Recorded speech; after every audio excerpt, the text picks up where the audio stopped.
is the Warren Brothers Sports Show. I, of course, am your host, Mark Warren.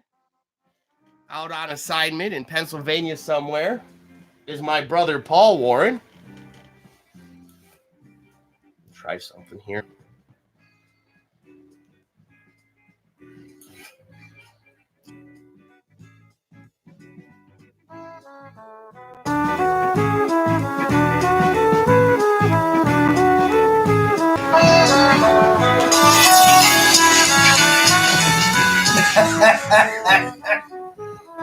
I feel like I'm at the mall. Well, I mean, it's a good song. It's a good damn song. What better way to start your afternoon and your Warren Brothers Sports Show and all that other stuff than with a good damn song? Oh, so much sports stuff. Oh, big, huge, enormous sports day yesterday. And tons of stuff to preview for tomorrow. First off, your Cleveland Cavaliers were defeated by the Miami Heat 108-97. This kid with Miami, an undrafted, I think rookie, maybe he's in his second year, Kendrick Nunn, 23 points in 37 minutes. Kid was good. I'll go over how the Cavaliers did. Lost the game basically because Tristan Thompson got shut down. But we'll discuss that later because we're going to talk hockey too. Your 6-8-4 Blue Jackets and their game tonight against the St. Louis Oh, it Blues. sounds like a football fight. I'm sorry. Who has football fights? Hockey players? Yeah, hockey players get into fights sometimes. that happens. Hockey players get it. The old joke with hockey was, you went to go see a fight and a hockey game broke out. That's always funny stuff to me there. Let's see other news. Kent State basketball. Big Kent State basketball fan. Mainly, Kent won. well, that was football. They won their football game last night. Football game, yeah. Came back from a 21-point deficit to win it 24 to score 24 points, 24-0 run, all in the fourth quarter to defeat. I don't even know who the hell they played, honestly, because I wasn't reporting on that. I'm talking about Kent State's basketball game against Wright State tomorrow night, and young man I'm a huge fan of, Kalen Bennett. Oh, speaking of college sports, though, too, is the Ohio State Buckeyes. They'll face Rutgers, and that's happening at 3:30 tomorrow. Got plenty to talk about regarding that. And in Major League Baseball, the Braves signed a relief pitcher, a closer, to just a disgustingly large contract. It's too much money, I'm of the opinion of. But that should tell you what Brad Hand's going to make in the next year or so. Our closer with very comparable numbers. Yeah, with the Ohio State thing, big defensive end who's out suspended. It's a 2-game suspension for Chase Young. That's henceforth the title there. Big defensive end who's out with the suspension. A big time, high caliber, real important to the team defensive end, and the suspension. Wait, it's making me think of something else. What am I? Did I forget something? Is there something? I think it happened yesterday. Oh, yeah. The Browns-Steelers game. That's silly of me. I didn't even write anything down about it. Well, you know why? I could just talk ad nauseum about it all damn day if I had to. Holy crap. The Browns actually go out and play a good football game. Good. I'll say good. In all facets. I wasn't even able to write stats down. I don't even think you could find any if you wanted to. Baker Mayfield ran for a touchdown, threw for 2 touchdown passes. Nick Chubb ran for over 100 yards. He's got over 1,000 yards rushing on the year. He's averaging 100 yards per game rushing. And he did it against a good Steelers defense. Baker didn't throw an interception. He's actually almost even now. 11 passing touchdowns and 12 picks. The Browns defense forced 4 turnovers. Got a plethora of sacks. So many sacks. I don't even know how many. 3, 5, something like that. They made Maya Rudolph look like a sad little child.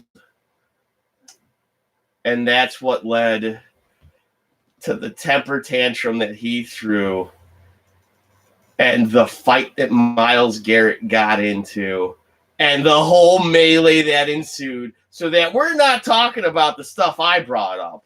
Oh, no. Can't wait for Mary Kay Crackpot's new article. Tony Grossi's. He's already got a dumb name. You can't make fun of it much more than you already are. Holy crap. Just all sorts of shenanigans ensued. My goodness. Pouncey. Of course, that's the guy. He pounced right on Garrett, kicking him right in his head. I think the thing that's getting the biggest deal made out of it is when Garrett Miles successfully rips the helmet off of Maya Rudolph and bonks him on the head. It's cartoonish, and at first it's bad, but then Rudolph's response, looking at the ref, like, you got flag! He bonked me on the head! I put my rock hard skull burped in her. I mean, yeah, I was tugging at his head and twisted it around and kicked him in the nuts. But then he took my helmet from me and he bonked me on the head with my own helmet. Well, two of my offensive linemen were holding him back. That's the best part, you moron. You've had your helmet ripped off of your head and you're still going to go after a guy who's huge. You know what? I think what it is, we got guys claiming to be Browns fans going and punching Myles Garrett in the face. Might as well have the team that hates him go and try to beat him up too. Actually, the guy who held him down, whoever that offensive lineman was for the Steelers, that was just a regular fight. Those two guys, that was there. Okunjobi coming in. Oh, you probably should have pushed Rudolph.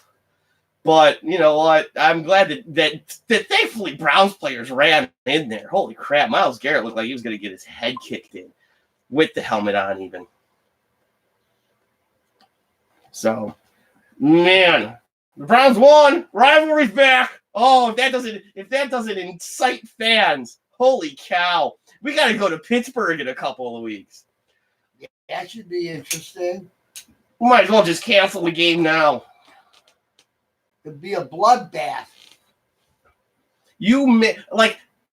I said this when it happened because I've seen enough instances of things because since you have an item in your hand and it's happened in Canada with hockey, I don't think anyone's actually chased anybody with a skate, but a guy's hit another guy with his stick. Baseball, you should have dinged Roger Clemens on throwing a half of a baseball bat at Mike Piazza. That one could have been it. But Myles Garrett taking a guy's helmet and hitting that guy in his head with his own helmet. Oh, I right away. Somebody's going to try to claim that's assault with a deadly weapon.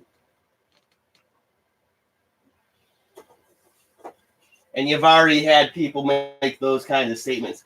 Some of them pseudo-Browns fans, I think. Yeah, some of them are pseudo-Browns fans. On the Facebook. Saying that he's a thug. They called him a thug. Yeah. Wow, who is that racist piece of crap?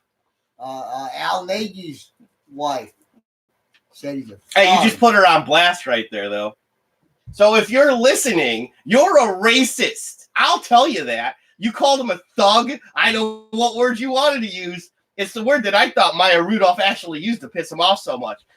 The only thing that he did worse than calling him the N-word was kicking him in the nuts. I think if there's anything where like a black dude could get pretty pissed off if you called him the N-word and you were all like indignant about it and you're like, you sacked me again, N-word, and then kick him in the nuts. He'll let you pass on the N-word thing. You just kicked a guy in the nuts. You little pussy. You're going down. And the thing is the Browns players weren't necessarily apologetic. They were remorseful because they know they're getting in lots of trouble. I don't think I'd apologize to Maya Rudolph either, quite frankly, because he came out and he called the Browns a bunch of wusses or whatever the hell it was. That's if you had just stuck to football, Rudolph, if you had just taken your lumps for all the sacks and all the picks and actually having your worst game as a professional, you get paid to play football. And if in any other realm in the world, and I think this is why we have to realize that football is still a violent sport, because it is, and I'm going to make a Myles Garrett parallel before I go to break here, is that in a violent sport, men will act violently. Who is one of the nicest people to have ever played football? Heck, maybe just one of the nicest guys around. A great pastor, Reggie White. You know that if Reggie White had just gotten his third sack of the day, just blew up the line, tackled some punk backup quarterback to the ground, and that little brat kicked him in the nuts, Reggie White, despite being, a great man on Sunday mornings, on Sunday afternoons, he was a fierce competitor. He would have beat the crap out of anybody. And I'm not saying that violence is okay, but we go and we watch this violent game where people act violently, where every commercial break you have a commercial for wrestling, where they put ordinary people in ordinary circumstances. A woman walking over to a man and just beating the ever-loving crap out of him, and the entire office explodes into violence, fighting. Let's perpetuate the fact that wrestling's on tonight. Choreographed violence. Fake borderline murder. But hey, some guys on a football field get into a fight and will denounce it and will cry like we're too civilized for it. It's not baseball. And in fact, there's fights in that. Yasiel Puig gets traded from the Indians from the Reds. He doesn't even need to be there. The trade's already happened. He's playing his last game for the Reds. And he gets into a fight. And he's not a small dude.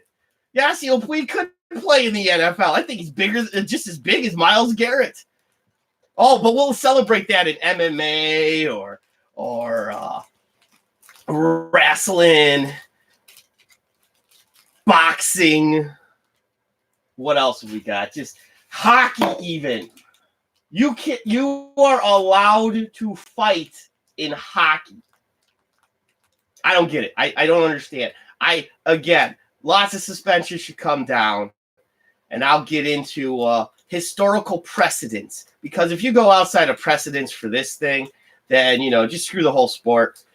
F you, Goodell, and anybody else who feels any other type of different way with all the other bad stuff that happens in this world, and it just happens with other athletes, guys who literally, murder people.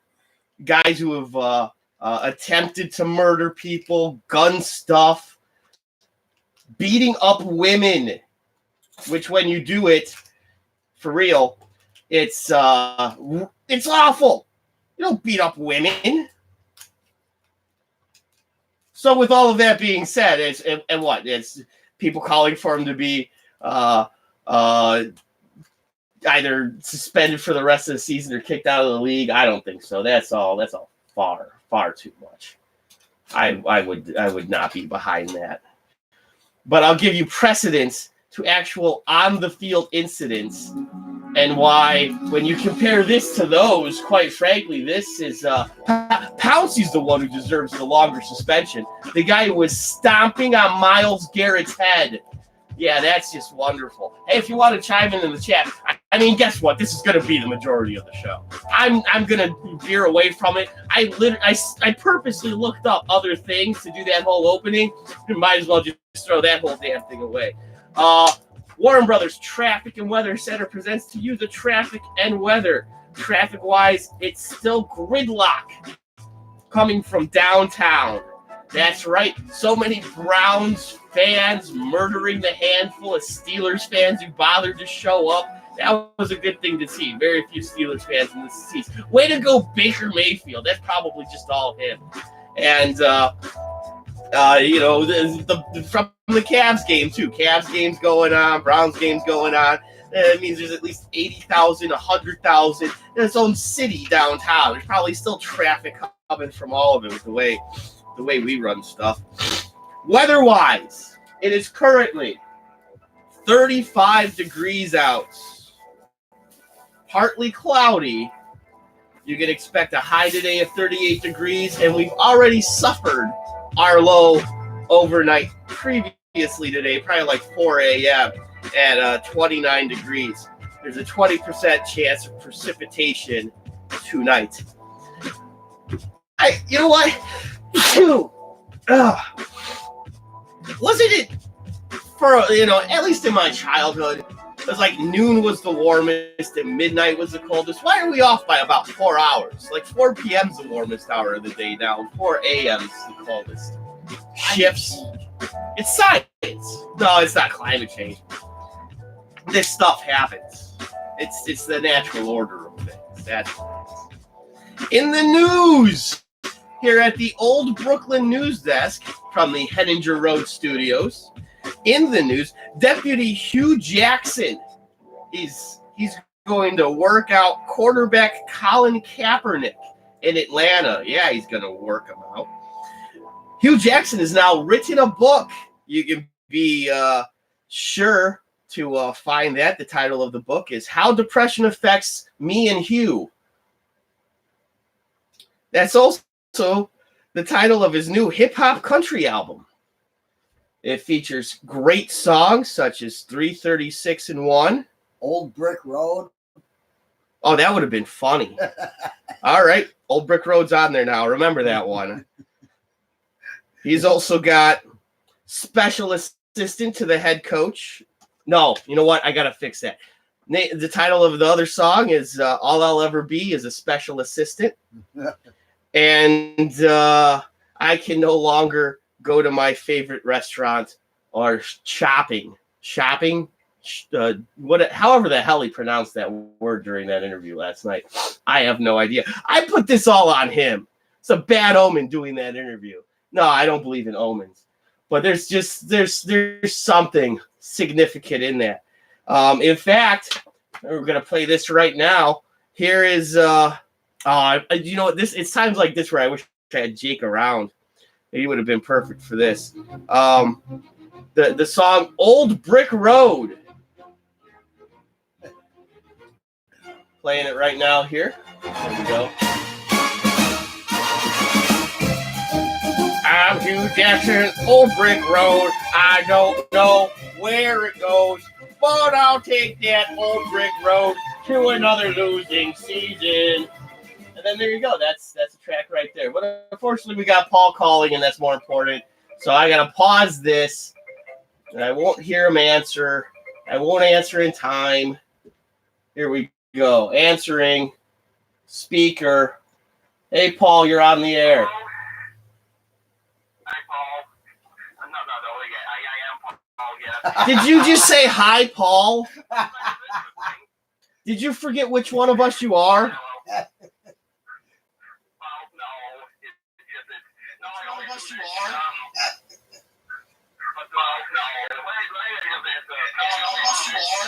Yeah, maybe it's just that you're still drunk after a night at Patty's Pub. Some of those days can last into the next day. Well, that was true. The thing is, I try to watch we watched the Browns Steelers game, and we watched a little bit of the Cavs Heat game, but that took it to the football game of being more interesting. Yeah. And then right after the game, one of the guys, Charlie and his friends, they wanted to play their new movie, Lethal Weapon 7. Oh, all right. Did you watch Lethal Weapon 7 then? Yes, I did. Well, how was that? Did you enjoy it?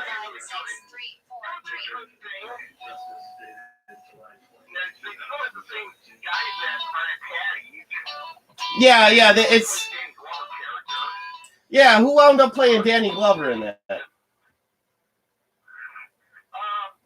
think it was either Dennis or Max. Okay.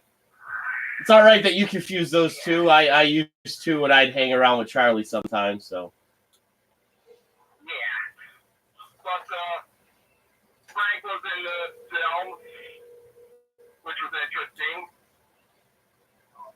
Oh, hello, this is Mark. Is a good catch. Oh, nothing much.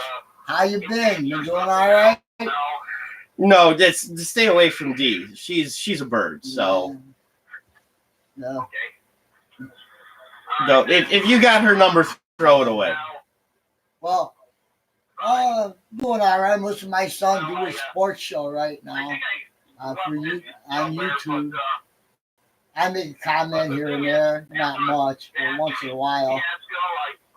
Watching these nutcases on this impeachment inquiry. Wait, who's in the storefront? What are you talking about? Watching the impeachment inquiry circus. Yeah, there's a house, like this area of storefront, which they turn into apartment buildings. Okay. And, Well, yeah, that's all there is to it. It's, the new principal is Union High. anybody with any sense knows that it's totally partisan. It's, Yeah. This process isn't going to change anybody's minds. Although some of us that would lean more toward Republican might less likely want Trump, we're not going to.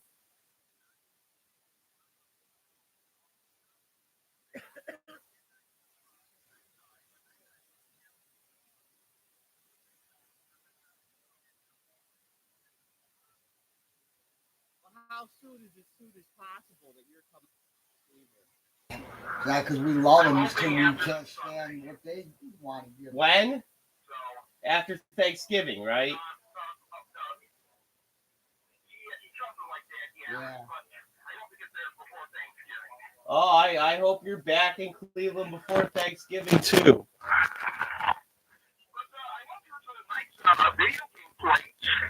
Oh yeah, what was the nice video game place?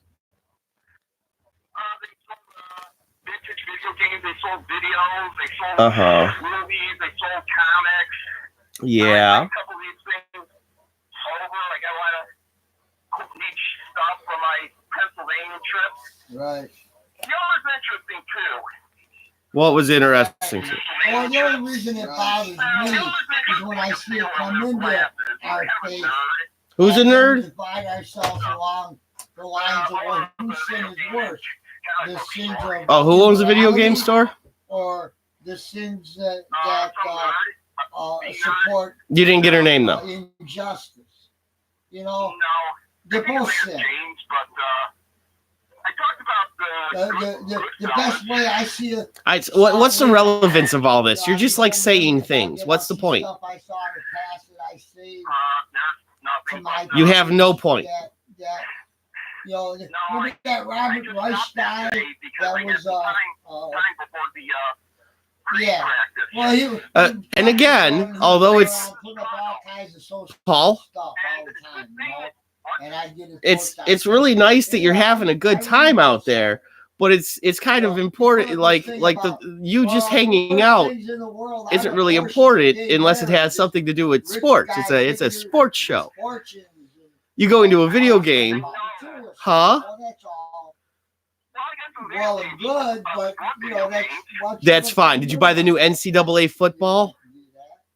It's not out yet, so you can't buy it. Okay, good. If you go, it's ironic that if you go to Galatians chapter 5, where it's An interesting vehicle joke?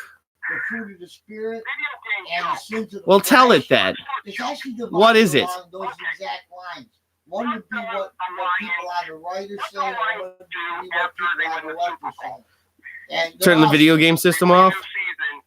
all of it. Yeah, they play new But that's what we're turning. Oh, they start a new season on Madden. Yeah, that's not bad. That's fine. That's so. I have a question for you. Since you're in the state of Pennsylvania, even though you are in Philadelphia, Is there any reaction to the big fight between the Browns and the Steelers last night? No, not really. Everyone's Eagles fans. Sure, but they have no. Eagles fans, but not many. They're- So you actually open-minded. did you actually talk to anybody? Did you see the fight yourself? What are your thoughts? No, I guess Affirm like, it or celebrate it. but You know? but the Rockies. And that's what they want. They want affirmation. Chicago fight is Yeah. going to be even bigger now because of what's happening with Ukraine and all that. Why? What's happening with Ukraine? So, no, Right. just these damn trials that's Well, happening I right bring now. Oh, are you talking about the impeachment inquiry? But Trinity's probably coming to the end of the line. And now I'm tying that into the And Rodman were telling me that they're voting on it. Ah, okay. Chicago. He's either going to leave or they're That's going like to, they're and so they're bigger now. going to Yeah. using That's what it is. other pastors, or they're going to merge with another church, or they're going to. You know what? I like.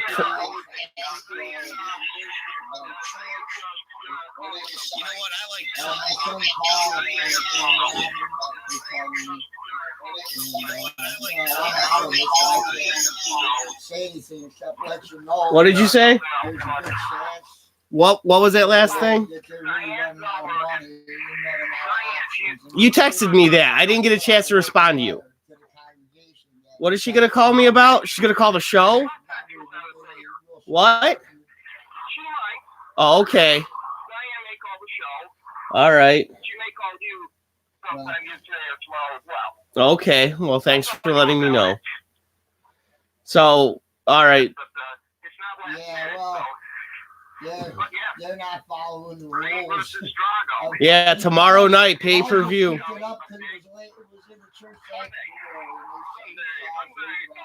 I thought it was on Saturday. Okay, then. They're going to vote on it. Are you still there? I'm still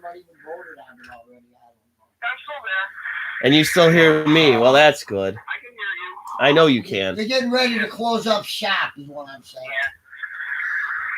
But, I don't know Um. what I like better, the Brown Steelers team or Lethal Weapon 7. Wait, Brown Steelers or what? Lethal Weapon 7. Oh, that was your favorite part of your trip to Patty's Pub, was watching Lethal Weapon 7. Even though the Browns won the game and had a huge fight, your favorite thing was watching Lethal Weapon 7. Yeah. Starring the game. Huh? It's sunny again, This is a weather update then? and in the upper 30s. Yep, that's weather update in Philly. Well, thanks for that. Do you have a traffic update there too? Well, he's got himself a part-time job that he's doing as well. He's working 2 jobs right now. He's working for Winter. Say it's frozen? What can't you get out of your head? Ah. Do you know that Elton John played here on Monday night? Yeah. Okay. And that should prepare him for the next step. Daddy did not have. And I even want to know Sort of thing. So I think piece he's that going to be okay. Obama Daddy Another never permanent had. thing yet, though. Yeah. That thing's just season. Because that's just be too But, bizarre. yeah. I have no idea what you're talking about, but that's Yeah, fine. That's all I have What's for that? Philadelphia right now. All right. So what's your next step? What's the next thing that you're doing? Now that you've suffered through ambrosia, you've been shaved, all these other things. You had some deaf Amish guy drive you by buggy to Philly, and you've been hanging around Philly. You're gonna try to trek west, head back to Cleveland at all? Well, just enjoy my Italian chocolate bar I got from Hershey. And subscriptions on there. watch the pay-per-view fight All right. live. Yeah, you're gonna be there. At Comcast at the stadium in Philadelphia where the Sixers play. All right, Comcast Arena. All right, you're gonna check out the Adonis Creed Drago Jr. fight. That's good stuff. They're working on it Everyone's anyway. room for creep now. But they got Well, I would think so. And today after that fight that well, make broke out. sure what? Yeah. Well, make sure you tell us all about it. Okay, I will. Okay, then. Yep. And is that it? That is all. I will tell you more Yeah. Sunday evening. All right. Well, then sign off or something. You do like a, hey, this has been Paul Warren here on the Warren Brothers Sports Show. Talk to you later. Bye. Yep. Okay, I'll see you then. Bye. Okay. Well, bye then. Bye. Bye. Just hang up on him. That'll be fine. Well, that derailed everything. It's not like we do any good doing anyway. Let's just take a break. Well, just want to remind everybody here Probably. that this is WBBN here on the YouTube. WBBN is Warren Brothers Broadcasting Network. The views and opinions of this program don't express those of ownership, even though ownership is me, and that was my brother on the phone, and that's executive producer Dad that you've heard in the background. Because ownership here is vehemently against cronyism and nepotism. Just ask all my friends who don't jump into the live chat, at least not today. So now back to myself, the owner of the show, program, station, all of that. Yeah, no, but jump in the live chat. Help me out here. Or call the show, 216-487-1507. That phone number being 216-487-1507. So Paul's not like the only clown I'm having to talk to. Jeez, that goofball. Well, No idea where he goes with this stuff. He's in Philadelphia. It's whatever. Hopefully he does a good job of reporting that fight. He already gave us traffic and weather, so I won't tell you. But now you know what the traffic and weather is like in Philadelphia if you happen to be out that way. And I kind of heard it. I don't know what he was going on with that either. It was another bit.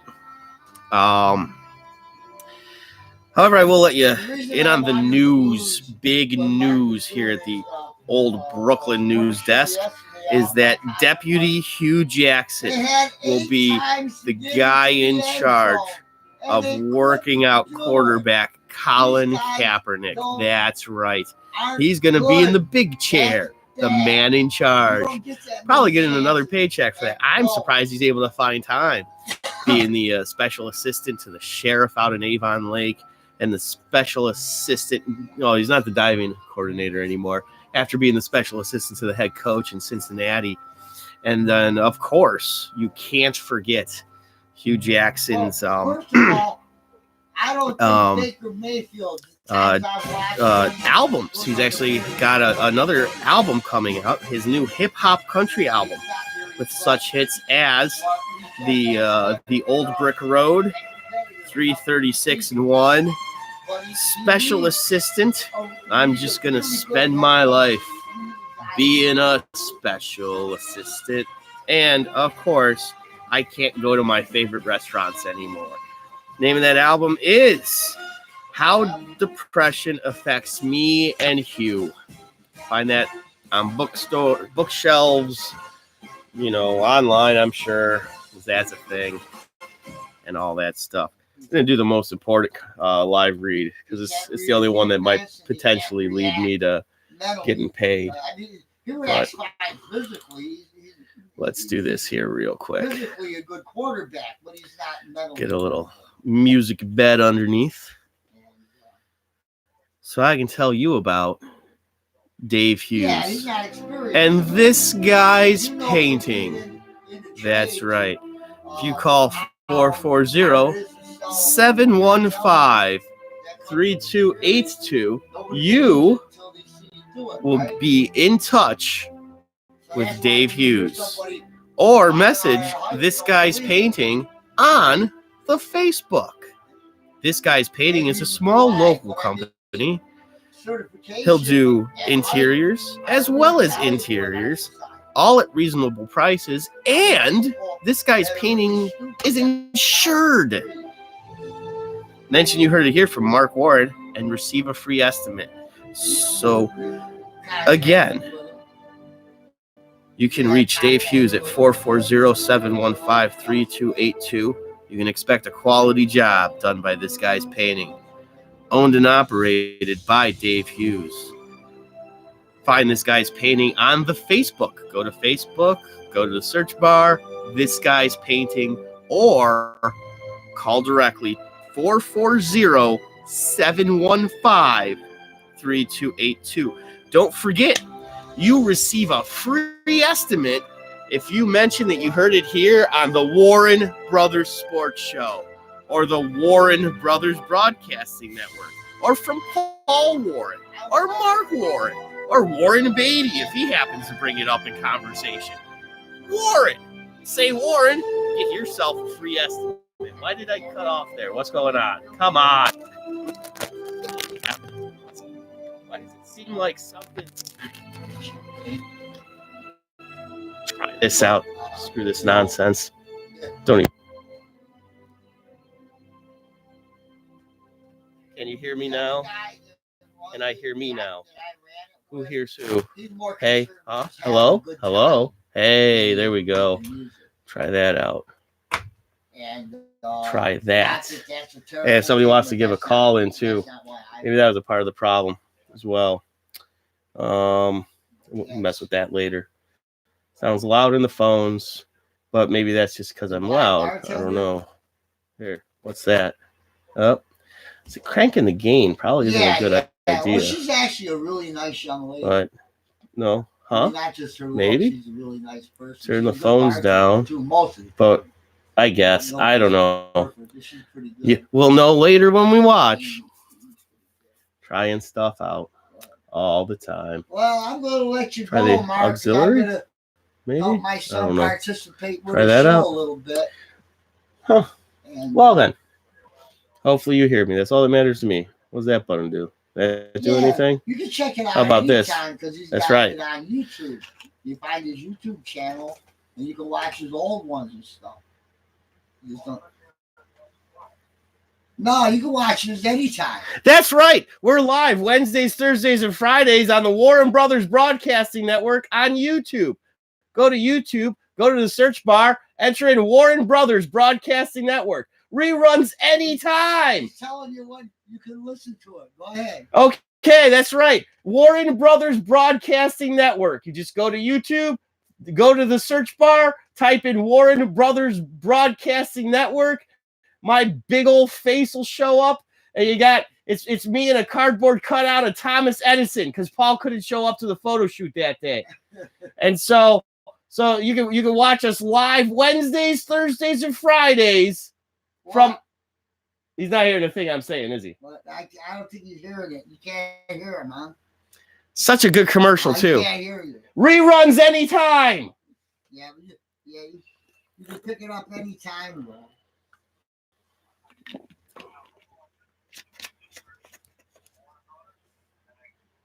Yeah, it might. If he punches in what? Warren Brothers. Warren Brothers Broadcasting Network. Warren Brothers Broadcasting Network. There's these two ass clowns named the Warren Brothers who are these country music stars or some nonsense. Some other guy named Warren Brothers. Yeah, so put Warren Brothers Broadcasting Network and then you'll see them. All righty.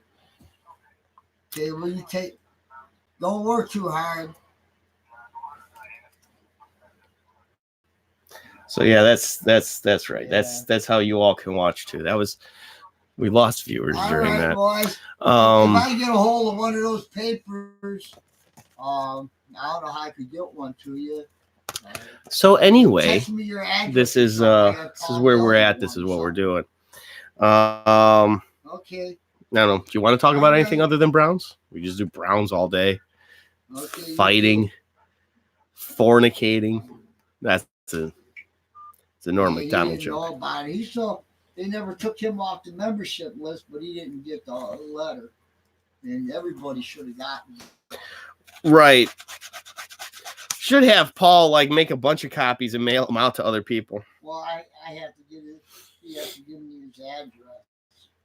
I have it somewhere, I think. Yeah, because you went to his house. Yeah, it's East 216th Street. Yeah. I can find it. Well, what about that fight? I mean, football game. Yeah. Well, which angle do you want to take? Do you want to talk more about the fight? You want to more? I want to talk about what Mark Taylor just brought up. All right. A lot of people have been bringing up. Okay. Is how undisciplined is this team really, and how much of that is a reflection of what happened? Because that's been the media's approach. That was Mark Taylor's approach. You know what it really looked like? What? It looked like the Steelers were the ones who were undisciplined. Well, yeah. They were the instigators in it. They got their asses beat on the football field. So hey, let's start a fight and let's have more ass beatings all around for everybody. If we're not going to beat you in a football game, let's beat you in a fight. When it goes right to the quarterback who had the worst game of his professional career, kicking the guy who tormented him all game long, square in the junk, I don't know. That kind of tells me something. That's my take on it. That's why. But they are an undisciplined team. But the thing is they're showing more discipline these last few weeks. Right. And when something like this occurs, we can have the media narratives tell our friends what those sheep are going to believe. And even, you're a good friend of ours, Mark Taylor. But if you're just going to go with what everybody tells you, then do some of your own research, man. Watch the whole fight. I mean, it turns out that the thing that is being portrayed as the worst part of the fight, when Myles Garrett hits this Rudolph fella on top of his head with his own helmet, if it weren't for if Rudolph collapsed like I don't know an umbrella in a storm, yeah, if he fell over like a wilting celery stick that's long past its expiration. I mean, if he fell down, fine. He gets bonked on the head. Myles Garrett bonks Maya Rudolph on the head, and Rudolph's initial reaction is to turn to the referee and say, "Hey, he hit me on the head. You're gonna throw? That's flag worthy. That's not fair. He bonked me on my noggin." It's a Laurel and Hardy sketch. Let's go to what the play yakety sax in the background. Let's go to what the problem is today. Yeah. In sports today. Yeah. It's the same problem. The problem in politics today. Yeah. This media coverage. Right. The media coverage, since we weren't at the game, we didn't see what happened. We weren't on the field playing. We don't know what happened. That's the best point right there. We don't know what really went on. What we know is what they tell us. Yeah. And when your news reporters can accept the sources says something wrong, fly too low. What's the rest of it? I'm sorry, fly too low. That just sounds like you need to pull your zipper up. It's we too low, holy fook, ow dang bang, ouch, something like that. I have them written down, but they're on ding bang ouch, yeah. And run with it and report it as it's real news. Here's the thing that's going to be bothersome to me this entire time throughout this whole thing, all of it, is what we're going to have a lot of people writing about it, reporting it, and having opinions on it who didn't watch it live and who still aren't watching video of replays, quite frankly. And it's a good thing with this one. The replays are reconstituting what did happen live. I would almost attest that we got a better view of it watching it live on television than people at the stadium did. Right. I mean, unless you were sitting in, if that was the dog pound that happened, or at the 10-yard line or so. If you were sitting behind that in that end zone, even then you probably didn't see it as well as it was documented on television. And the replays are doing it justice. It's not like they're manipulating anything. Right. I was getting a little aggravated when at times, especially because I hate Joe Buck and I can't stand Troy Aikman and just the whole messed up Fox family and NFL Network people and everything else. They were starting it at the point where Myles Garrett was tugging at Maya Rudolph's helmet. Well, let me go to the other media crack show. Yeah. Remember the kid with the MAGA hat? Mm-hmm. Remember, depending on the angle you look at it, yes, you saw a totally different story.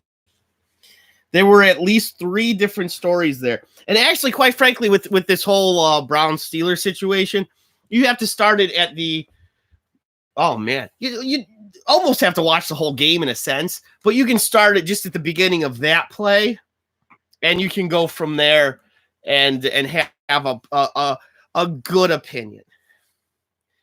What I'm saying is the media can manipulate. Right. For what's they're gonna get the best effect for in terms of pushing a narrative or whatever their agenda is. I no longer know what their actual agenda is. Right. Everybody on every side. Other than making money, I don't know what their agenda is. And that might be the only one. I won't get involved in any other conspiracy theories, right or left at this point. Right. I just say follow the money. Yeah. I think one of the biggest problems that we're having too,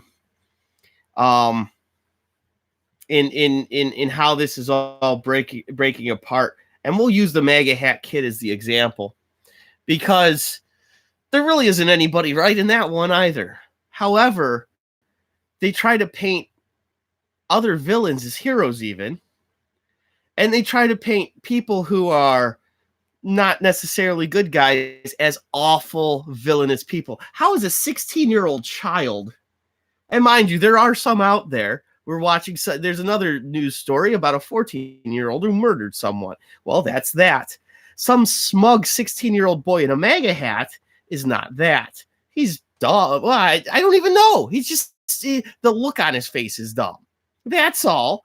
He's probably got a real nice life at his Catholic school with his decent parents and whatever else. He's probably got his problems too. But so then the narrative becomes, all these 2 other groups here, all these poor guys, the ones not even mentioned, and they were the instigators in the whole thing. They're Maya Rudolph.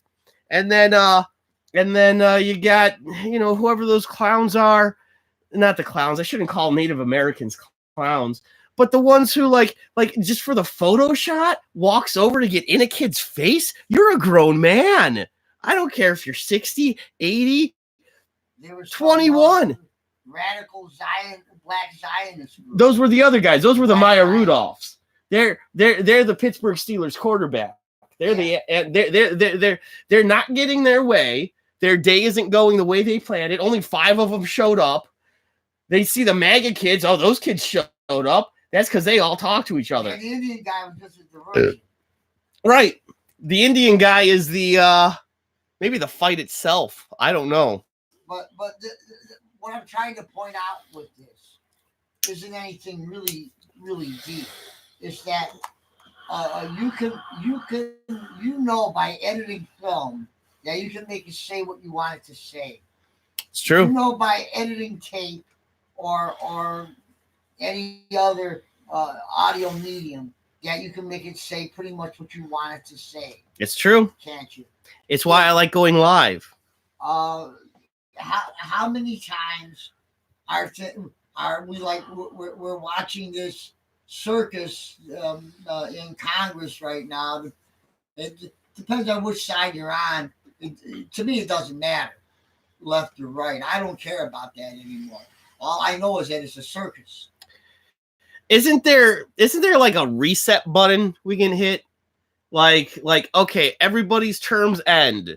Like at the 2020, new outlook on life. 2020 vision. Everybody's terms end. Nobody's going to be a 30-plus year politician anymore. Donald Trump isn't president anymore. Brand new judicial judges. We got to figure out a better way of getting them in, and just start it all over. Hit reset. Name 5 different political parties, and you all run and you figure it out. And every city and state lead the way. But the only reason I bring that up is you actually had a human being actually said this. He said, sometimes secondhand information is better than firsthand information. Right. That's just ridiculous. But I know what you're talking about. I heard that. Wasn't that Shifty Schiff? No, I forget who it was. I don't care who it was. All I know is for someone to make that claim, right? That's the epitome of ridiculousness. It is. It is that you're claiming that something you heard that somebody heard secondhand from somebody else, that heard it from somebody else, is more reliable than what you heard the first time. That's an excellent point, and that goes to an actual Twitter debate I had with someone after the Mary Kay Cabot reporting of Jarvis Landry making comments of going to New England to play the Patriots. It literally was Jarvis Landry said the thing he said. Mary Kay Cabot wrote her own report. All these other reports came out of all these other news stations, and then this ass clown on Twitter went and said that he has the definitive proof because he based it on these, which was based on this, which was based on that. No, go to the direct source. Go to the Landry thing. I watched the video. I know what Landry said. I saw it come out of his mouth. I heard the reporter ask the question. Mary Kay Cabot changed the question, changed the narrative, made it sound like it was a different answer than it was. All these national people took it for what it was. And now this ass clown, you ass clown on Twitter, he went and took his story. That's fourth-hand information at that point. Or the third hand, or whatever it is. But here, this goes to this big discussion I've been having in recent months about 2 big things. That there's a difference between objective and subjective knowledge, and there's a difference between implicit and explicit language. Yeah. It's just most people don't even understand the difference between hot and cold. Right. You know, they don't, I mean, have a poor understanding of the English language. They get confused by this stuff. That's right. And so they don't see that it matters. No. But it does matter. It does. So if you're going to go put your hand in a hot fire and you don't know anything about it, you can't see. Let's say you're temporarily blinded and you and I are out somewhere and you're going to stick your hand in a hot fire. What am I going to say? Well, I don't think I would do that. It doesn't look like a good idea. Hey, Mark, you in that hot fire, that might not go well. Or does it stop it? Huh? Okay, what? I am temporarily blind, but I'm not deaf. Stop what? I'm definitely stopping whatever it is. That's the point I'm making. It's a good point. If there's something that's really urgent, you're going to be explicit in what you say, and you're going to make it as well understood as you possibly can. You're not going to use implicit information. Which and more reason why this is a good point regarding this whole these shenanigans that are this impeachment ordeal here, or even this fight, or most anything else is happening. It's a whole lot of rushing to get to a particular point, right, and then taking forever to do nothing. It's like the story of our lives. It's why people love going to college. Oh, we got to hurry up and grow up to get to college. Got to do it. We're going to go to college for 20 to 40 years.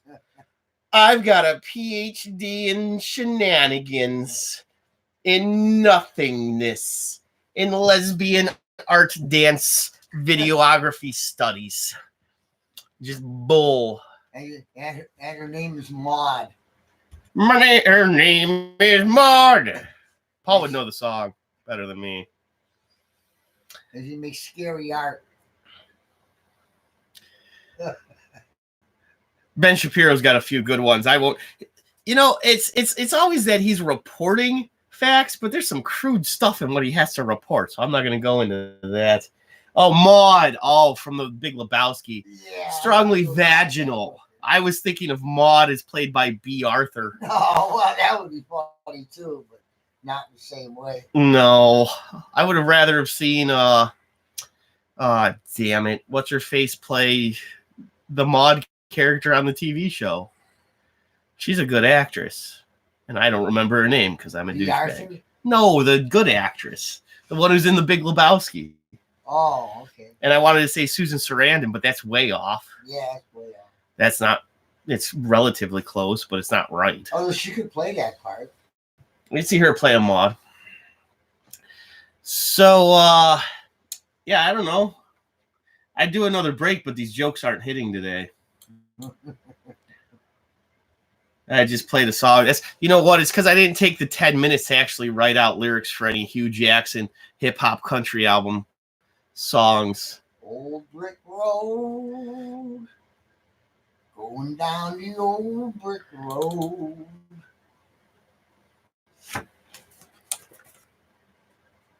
I do as I'm told, head down the old brick road. I've been bought and sold, and I'm really old. But I didn't win any games, 'cause I'm a bald, shitty lame.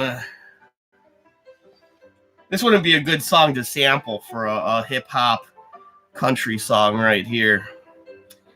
Hey, traffic and weather, still gridlock coming from downtown after the Cavs and Browns games. All sorts of drunks piled up all over the highway. Not even in cars. They're just sleeping still. It's a very long night. In the weather, 35 degrees, partly cloudy. High of 38 degrees with a low of 29. There's a 20% chance of precipitation this evening. In Hugh Jackson's new book called How Depression Affects Me and Hugh, he refers to himself twice in his own title. How Depression Affects Me and Hugh. That's clever. No? All right. So this Saturday, which is tomorrow, to promote his book and his new hip-hop country album by the same name, he will be working out quarterback Colin Kaepernick. So he's going to be down there in Atlanta, just finishing off ruining his career, like Kaepernick needed any help. But Hugh's there to help put that final dagger and nail into that coffin. Make sure you check out this hip-hop country album. He's got song titles such as Old Brick Road, 336 and 1, All I'll Ever Be is a Special Assistant to Your Heart. That's a love song. I like that one. And I Can't Go to My Favorite Restaurants Anymore. This is such an awful interview yesterday. So bad. Let's see. Do a live read to promote things. In this one, I'll promote myself because I'm selfish. Go to patreon.com, Warren Brothers Broadcasting Network. Quality programming just like this show right here, the Warren Brothers Sports Show, or our Sunday Super Show Sausage Fest Spectacular Show. Even with no Browns game on Sunday, I plan on doing a half an hour because it's my way of conning Paul to call me about this, I don't know, Adonis Creed Drago fight. That's going to be a waste of time. Quality programming. We also have our first episode of the Calm in the Storm podcast starring myself and Anton Jura, and we're working on another one called Apathetic Afternoons. Also, television shows. Want to do a cooking show. I haven't gotten too far into that one yet. That's still in the developmental stages, which means it's a dream in my head, as well as Craptastic Shorts if Paul ever comes back from Pennsylvania. We'll get on that. And also do a show called Man vs. Booze. And that one explains itself. Should be good. And for just $5 per month, you go to patreon.com, Warren Brothers Broadcasting Network. Follow my almost daily Patreon-only blog, contribute, and that therefore then makes you a producer. Tell me what you want. Help a brother out. For just, I think it might even be down to $4 a month. For just that subscription, go to patreon.com, Warren Brothers Broadcasting Network. Oh, here's the hit 336-1 Blues off the Hugh Jackson Depression Affects Me and Hugh album.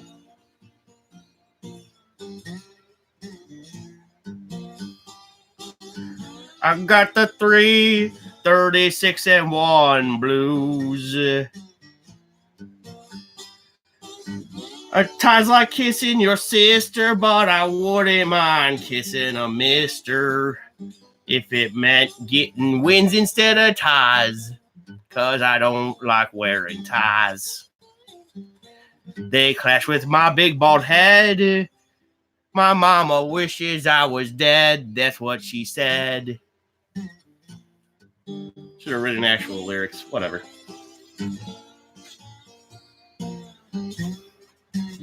I also don't sound a damn thing like Hugh Jackson. I can write it. I mean, if you want to do that, Jake Underwood, if you're out there in the YouTube universe, I mean, you actually do a good Hugh Jackson impersonation. That should have been the name of one of the damn songs. That left the obvious one off of there. What's that? There's no bad days. That's Paul's favorite Hugh Jackson line. Maybe that's a song on the album too. Declare it. It's happened. Whole nother hour of this here on WBBN, the Warren Brothers Broadcasting Network. Just want to let everyone know that the views and opinions of this program don't express those of ownership. Ownership is me, and ownership is vehemently against cronyism and nepotism. That was Paul, my brother, on the phone earlier, and of course, my dad, executive producer, Dad. Cavaliers did not look good in last night's loss, but they did not give up. I don't like moral victories. They don't exist. Even if it is basketball season, you're not going to get a whole lot of real victories from the Cleveland Cavaliers. Which would you rather have? The Cavs lost on the court last night, but they were winners in their hearts. Whereas the Browns mightily won that football game according to the final score, but were losers in the end because of fights. So anyway, Miami Heat, they have this young kid named Kendrick Nunn. N-U-N-N, Nunn. And he won't take none unless you got buns, hun. He scored 23 points in 37 minutes. Kid's pretty damn good. Had 8 assists and 5 boards. Good damn player on the Miami Heat. I don't even know what Jimmy Butler did. I didn't even look. I saw that Nunn kid's name because I kept hearing about him as I was paying some attention to the game before the Browns game started. Kid's a damn good basketball player down there in Miami. In respects to your Cleveland Cavaliers, same starting 5, 11 games. I love it. I think in 11 games last year, we had 9 different starting lineups. Whereas Kevin Love, he had 21. He was your high scorer for the evening. Cedi Osman chipped in with 12. Played all right. I want a lot more out of my small forward in today's NBA. It's going to be perfectly frank with you. If I've got Cedi Osman on the floor, I know I'm getting less than I want out of my small forward. Here's the tough one. Tristan Thompson. I think he must have been in foul trouble. Played 23 minutes. They had 4 or 5 boards, something like that, just 2 points. So they contained Tristan Thompson. And he's showing early on in this season, he's a double-double a night guy. He's a guy who's going to keep you in some of these ball games, and you might fall ass backwards into some wins. You might surprise yourself and be the 8th seed even. If that's what you want, Cavs fans. I want it. I want to see playoff basketball. Even if it is only, would that be, they're all 7-game series anymore, aren't they? Or is the first one 5? I hate that about sports. Keep everything consistent. hard enough to keep track of all this stuff. Baseball and basketball, changing up what they do every damn year. Not every year. When I talk, if they were tweets or if they were just general Facebook posts or, pick your medium, if I was an actual person that people listen to, you would see just that line all the time. Boomer. No, I'm going beyond that. I'm part of the greatest generation. So I'm obviously not silent. Call me Charlie Chaplin. I'm going to bring that Charlie Chaplin mustache back, too. Shouldn't have covered my own mouth while I was talking. The Charlie Chaplin mustache. Colin Sexton had a very good game. He was actually your second highest scorer with 15 points. He's an adequate shooting guard. That's Anton and I get into it because, he's 6'2". We're playing okay defense. We didn't last night against the Heat. But that Heat team is good. I should have delved into it more deeply than just listing that Nunn guy. I bet you Butler had a really good game. But probably Udonis Haslam's still there too, isn't he? And then Garland, your starting point guard, scored 11. Your high scorer off the bench was Larry Nance Jr. with 14. Figured he probably had a whole lot of playing time to cover for Tristan Thompson's fouling ass. And then, Clarkson with 10. That's not really enough. Clarkson's got to be like your second highest scorer, third highest scorer every single night. And 10, that's putting some pressure on him, but that's below his average. 15 to 20. 18. Porter Jr. scored 9 off the bench. I was happy to see that. And then Delly rounds out the scoring and the playing, actually, 9-man rotation. Delly had 3 points. Your backup point guard. He does a good job of running the team when he's out on the court for his about quarter and a half of play. The Cavs don't suck. Hey, the big news is the Cleveland Browns have matched them in victories. So, hey, the Browns are chiseling back. It's stupid. NHL hockey. Run through NHL hockey real quick because I won't even take this full 5 minutes. I could probably do hockey and Kent State basketball in this little period of time here. Although, wait, no, don't go to 20. Why am I out of my own mind? Oh, that's right. Because I went to the last break late. Your Columbus Blue Jackets. I don't know if they're yours or if they're mine even. I just say that because, well, I'm not a Pittsburgh Penguins fan. They're the closest NHL team to here. I'll cheer for the Columbus Blue Jackets. Sounds good to me. Better than, I have no justifiable reason to be a Tampa Bay Lightning fan other than I like their logo when I played the video game on Sega back in the early 90s. Tampa Bay Lightning beat whoever the hell they played 9-3 last game they played. That was kind of cool to see. Putting up baseball numbers against a bad starting pitcher. But your Blue Jackets, they're currently sitting at 6-8-4. They have 16 points. It's honestly not terrible in NHL terms, but with the way this year is going, your best NHL teams, they're just light years ahead of the others. And unfortunately for the Columbus Blue Jackets, they're facing one of those teams this evening, that being the defending Stanley Cup champions, the St. Louis Blues. Now, it is a home game in Columbus at 7 p.m. You probably catch it on some of your local stations up here. They play some of that. Who made one up? Yeah, maybe. Oh. But the St. Louis Blues, they are 12-3-4 on this season. That is 28 points, but 12-3-4. They have more overtime losses, meaning they go to more overtime games than they have just losses, legit losses. So they're keeping you tight through 3 periods.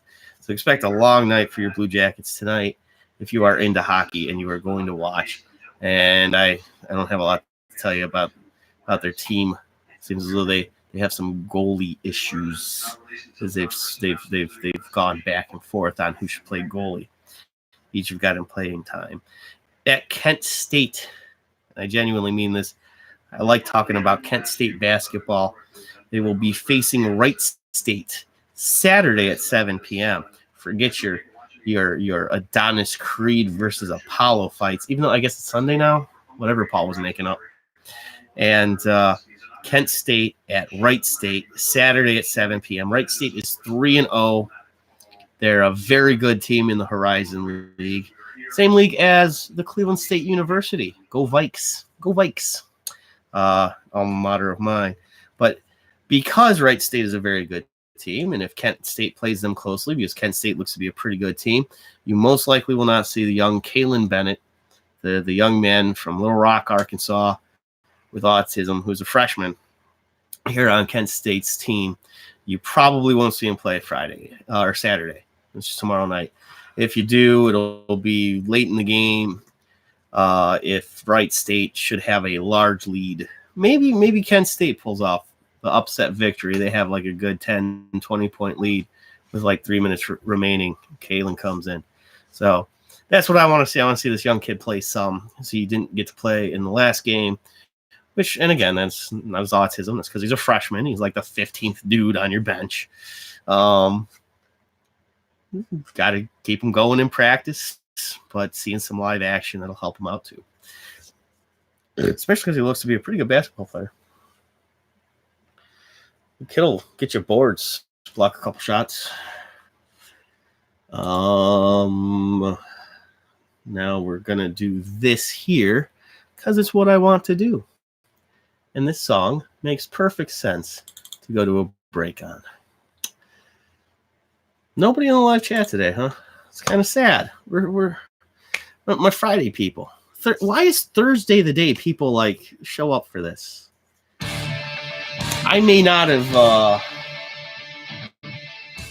done as good a job promoting it today. I didn't jump on Facebook.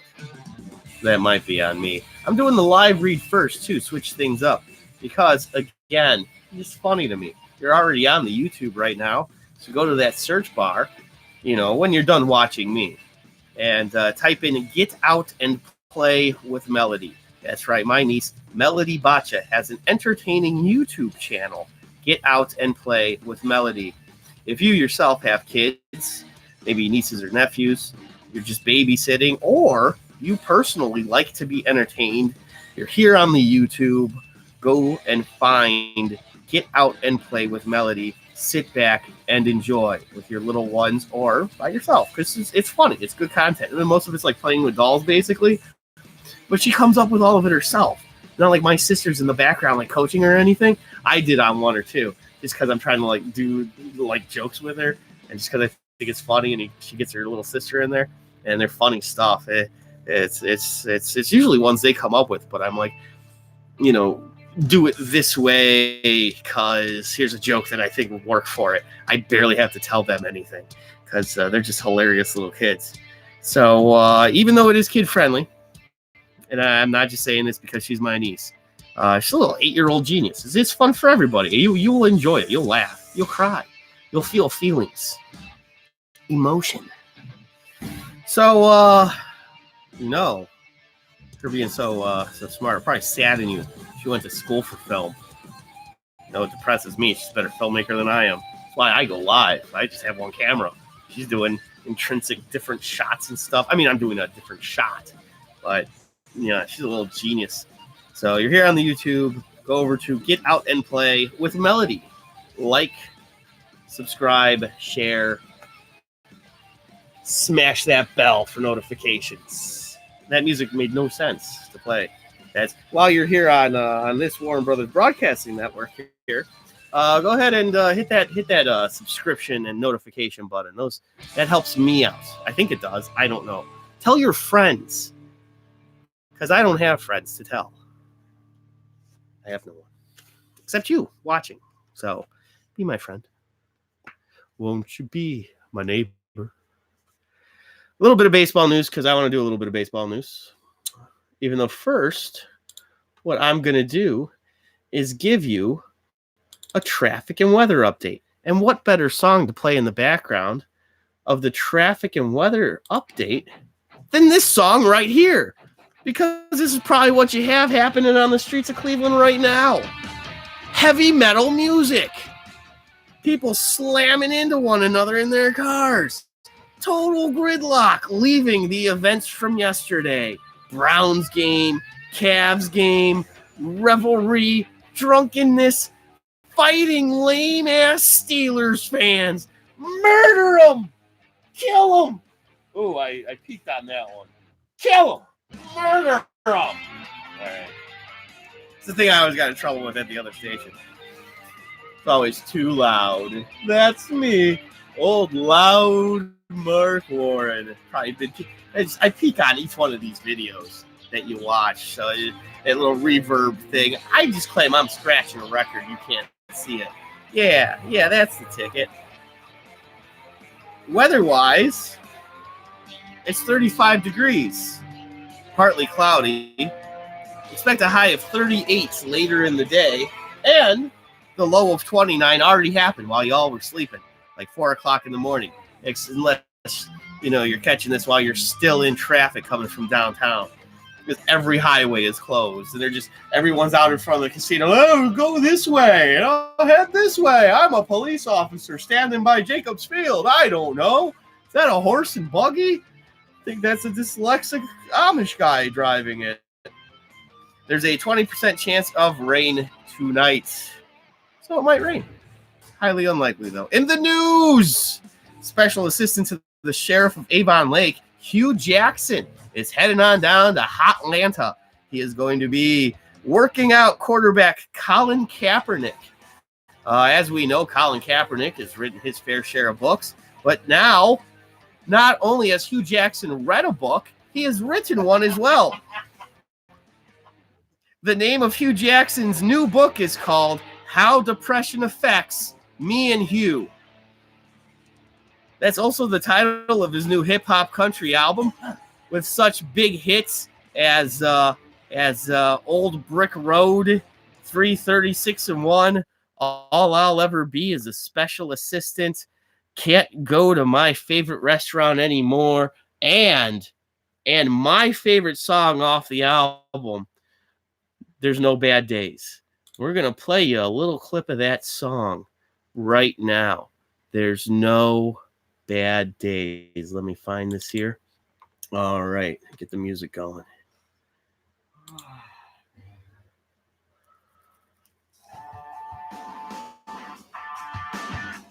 Not really what you'd expect from a hip-hop country song, but here it is. Hugh Jackson.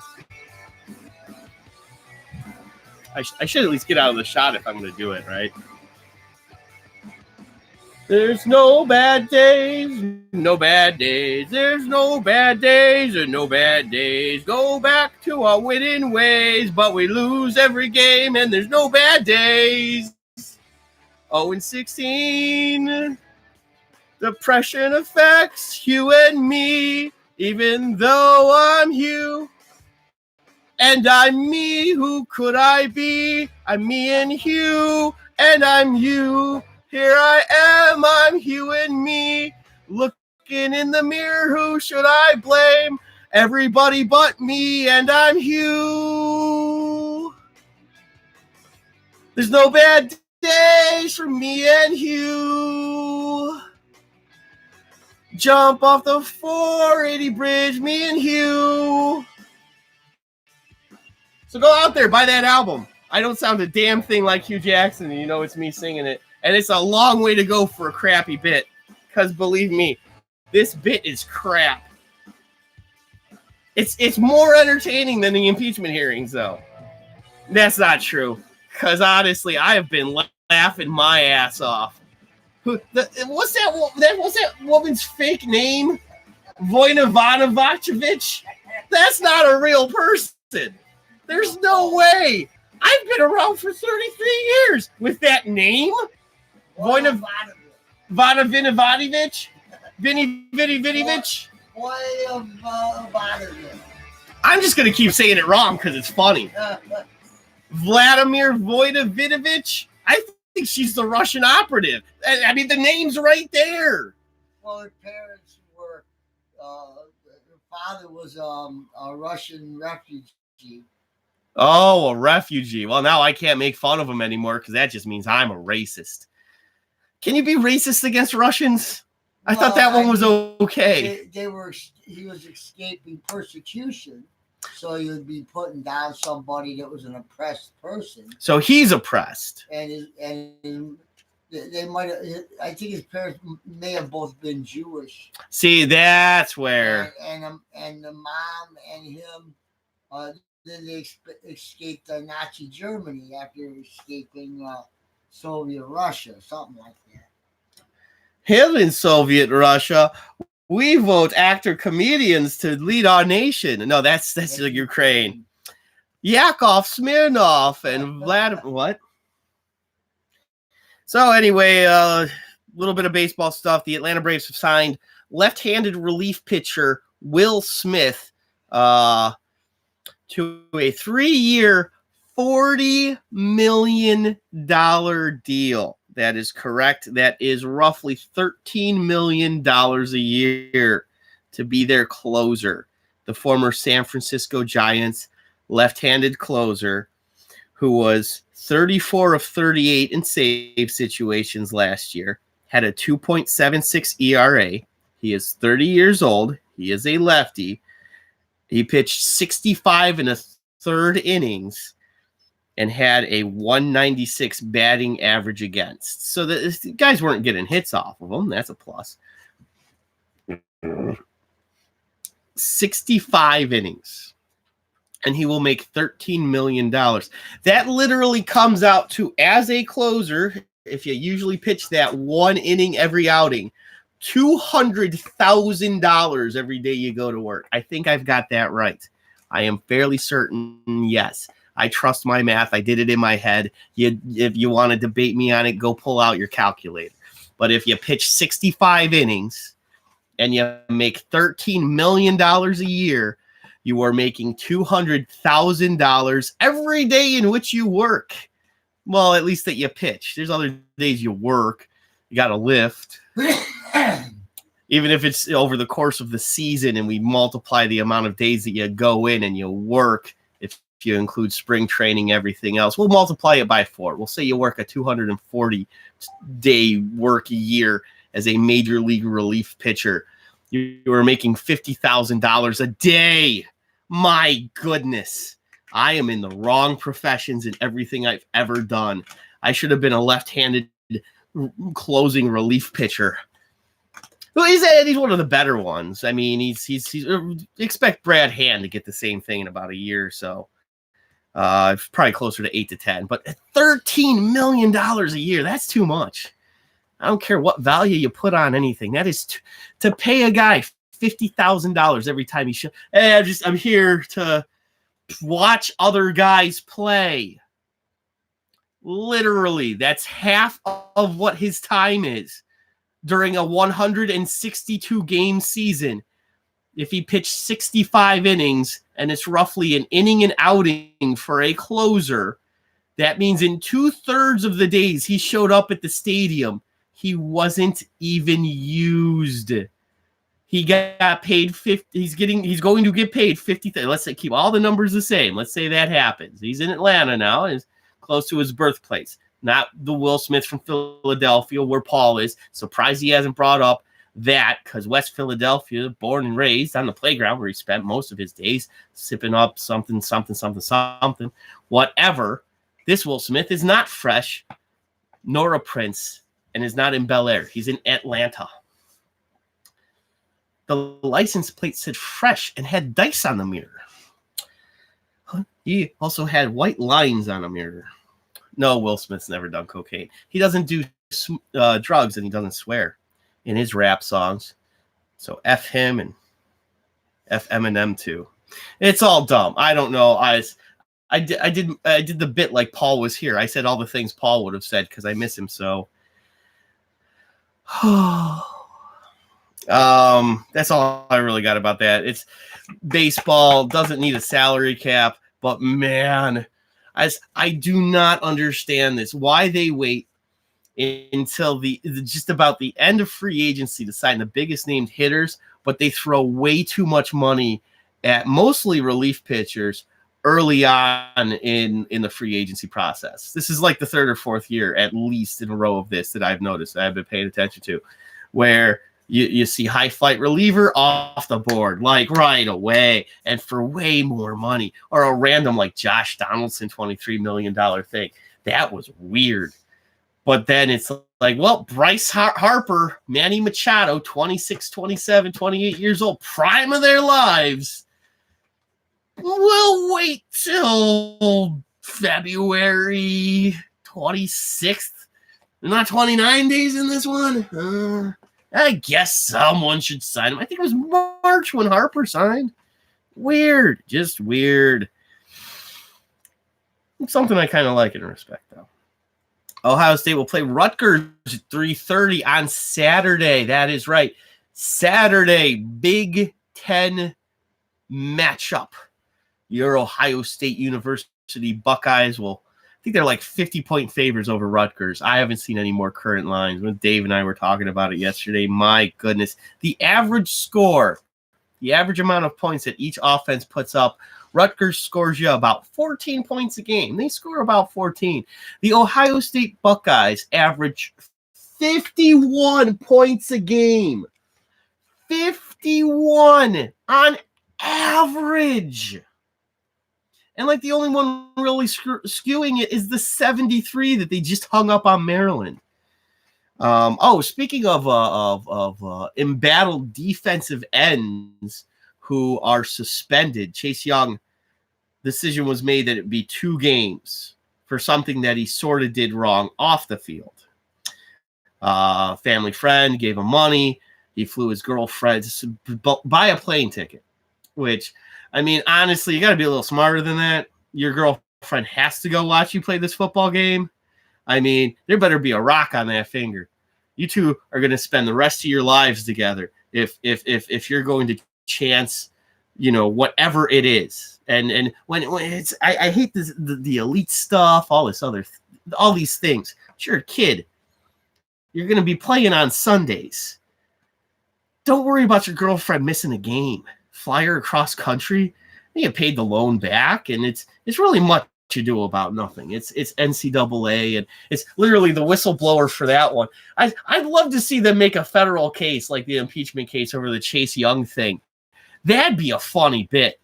And then you get the whistleblower, and it turns out it's that clown Nick Saban, and he's like, man, I'm a little guy, got him,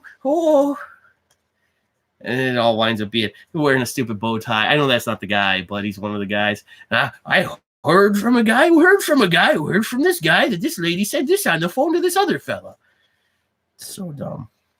But passing wise, Ohio State crushes Rutgers, 240 yards passing to 143 yards passing per game, and running the ball. My goodness. Rutgers will run for about 136 yards a game. Ohio State runs for 295 yards on average per game. That is over 500 some yards of offense per game. It's amazing. Josh Fields is one of the best quarterbacks in the nation. He's got something like 37 touchdowns accounted for because he's run for a few of them, though.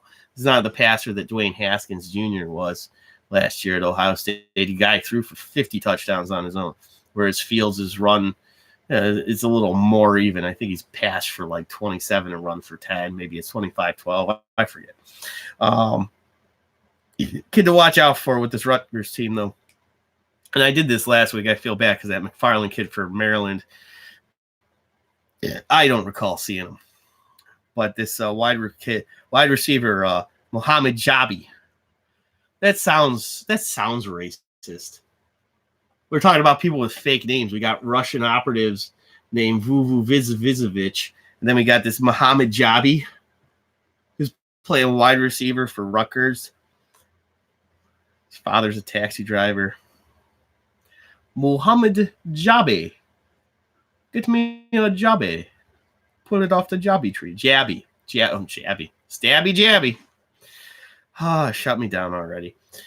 5-0 is the Ohio State Buckeyes record in the very small sample size of games that they have played against the University of Rutgers Scarlet Knights.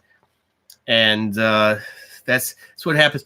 Crimson days and scarlet nights. That's what happens after bloody fight. You have crimson days and scarlet nights. which reminds me of the Cleveland Browns. And I'll just save that for after this because, why not play more music? Especially since it's my favorite song, Gay Time.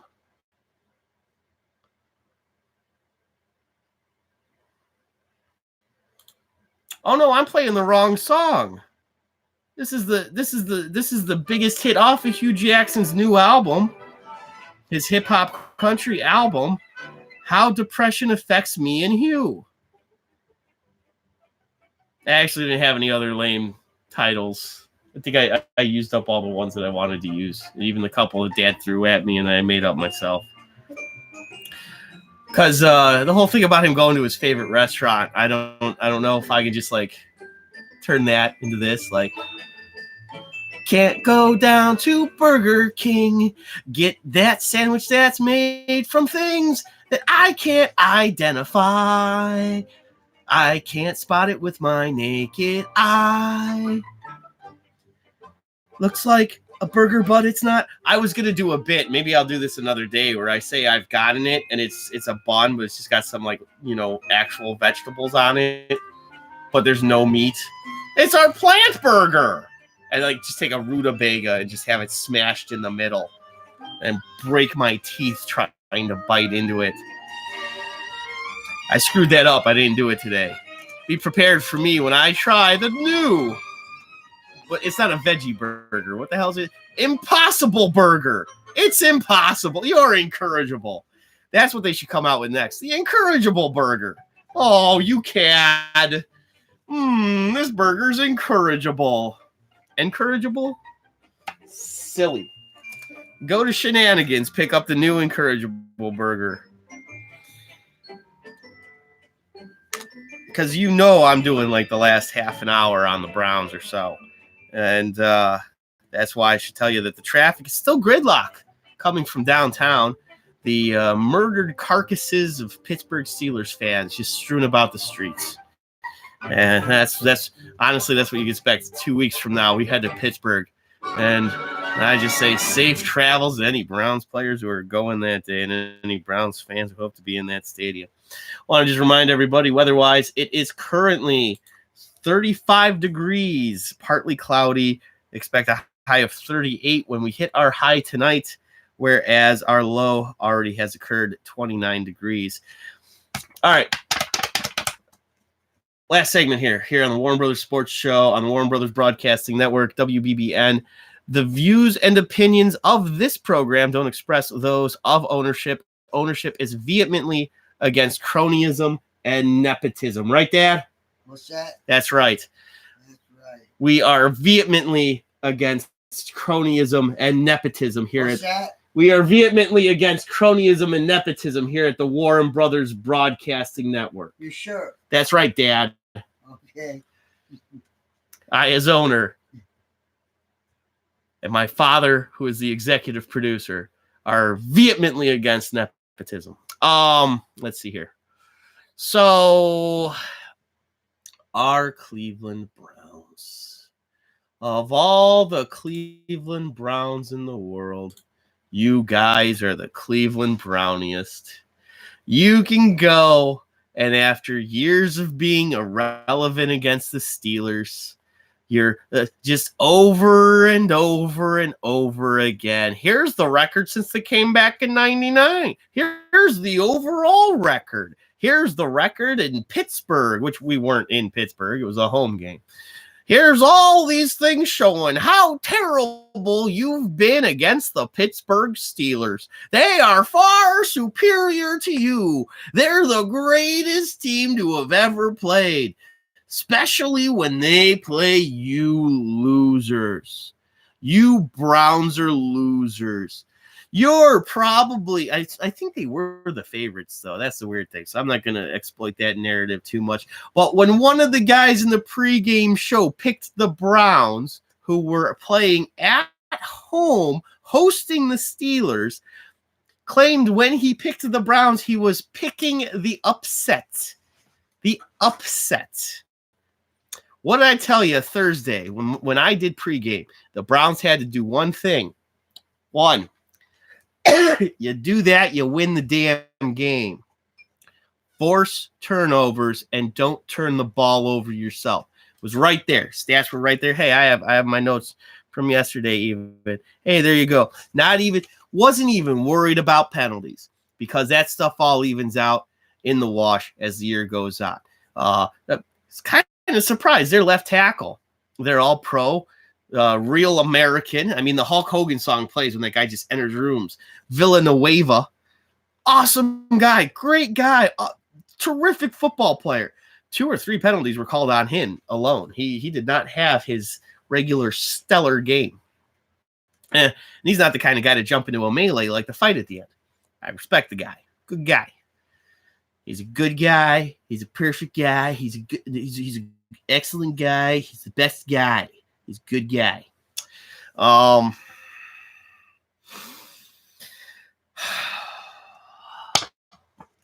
Your Cleveland Browns won that football game. The rivalry was back. Oh, you know what cemented that rivalry being back? Getting into an enormous, meaningless fight at the end of the game because you beat the crap out of another team. And that team doesn't take losing well, and especially not losing to losers. And that's what happened. I don't like Mike Tomlin. I respect him in a sense because he's a good damn football head coach. And he seems to know the game pretty well. He tends to orchestrate things.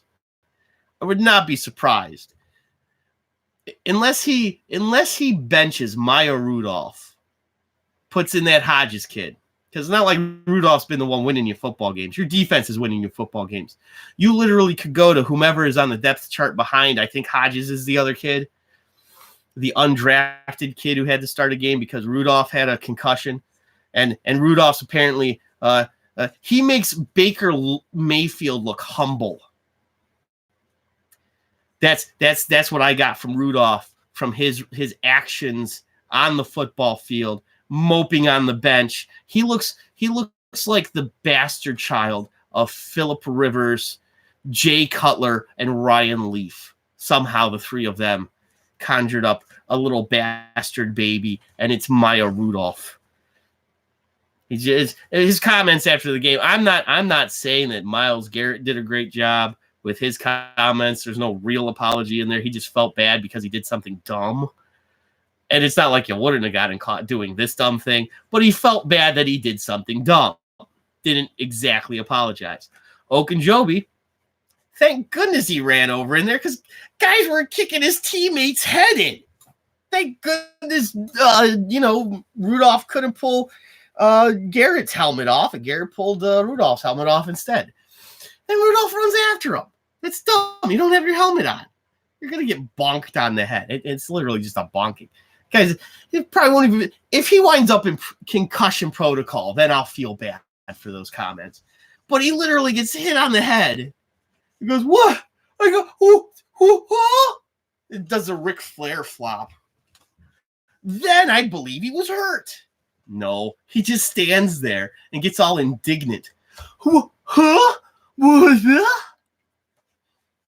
So dumb. Just really dumb.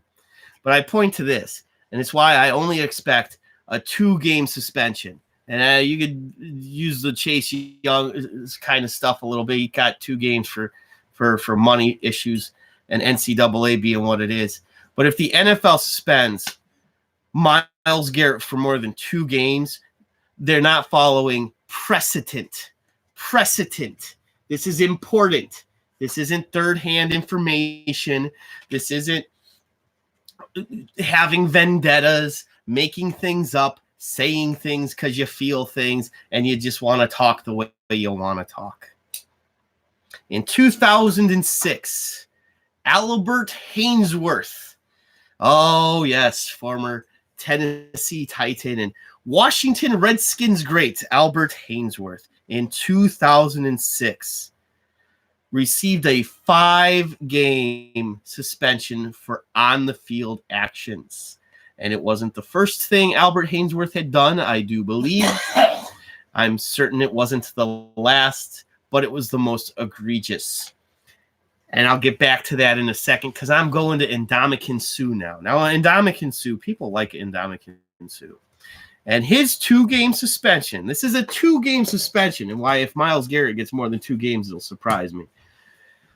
And Ndamukong Suh received a 2-game suspension in the year 2011. And the reason why he received that suspension is in a similar play to Hayesworth's, which I'm going to get back to. But Ndamukong Suh received this suspension for kicking a guy in the head 3 times. 2-game suspension for that. That's probably what Pouncey, the Steelers' offensive lineman, will receive. Because he did kick Myles Garrett in the head a number of times. I don't understand punching a guy in his helmet. You're going to mess your fist up more. But apparently you can get hit on top of the head, the helmet, and just feel annoyed. So maybe these helmets aren't as hard as I thought they were. It's harder than that helmet. That's what I'm figuring with this Rudolph idiot. I mean, doesn't he have to go like lead reindeer or something? Rudolph, the hard-headed quarterback, had a real hard head. And if you ever hit him with a helmet on it, he'd just kind of be sort of dazed. Rudolph, the hard-headed quarterback. So, with Ndamukong Suh, and he got 2 games for what he did in 2011. And I agree with that ruling because it was pretty outrageous. It was egregious. It's what Pouncey should get. And it's also, Myles Garrett could get 3. I could see it being 3 just because of the vicious pulling the helmet off and eventually getting one in there. But if he got kicked in his special place, and I'm not one to put it past a moron like Rudolph saying a few derogatory terms to a guy who's hit him pretty hard. And mind you, the biggest thing from the pregame, and I mentioned the fact that how many times did he sack him? I don't even know. I hardly saw any stats. But we pressured the Steelers so much, they would have almost been better served to not have offensive linemen out there. Our defense was damn good. 2nd week in a row, we beat a team because our defense was good. Hurried the quarterback, rushed them. At what I think it was halftime was what the last time I was able to see good stats on it. And 15 dropbacks or whatever it was. We had hurried him 14 times in all the various different ways in which their stats.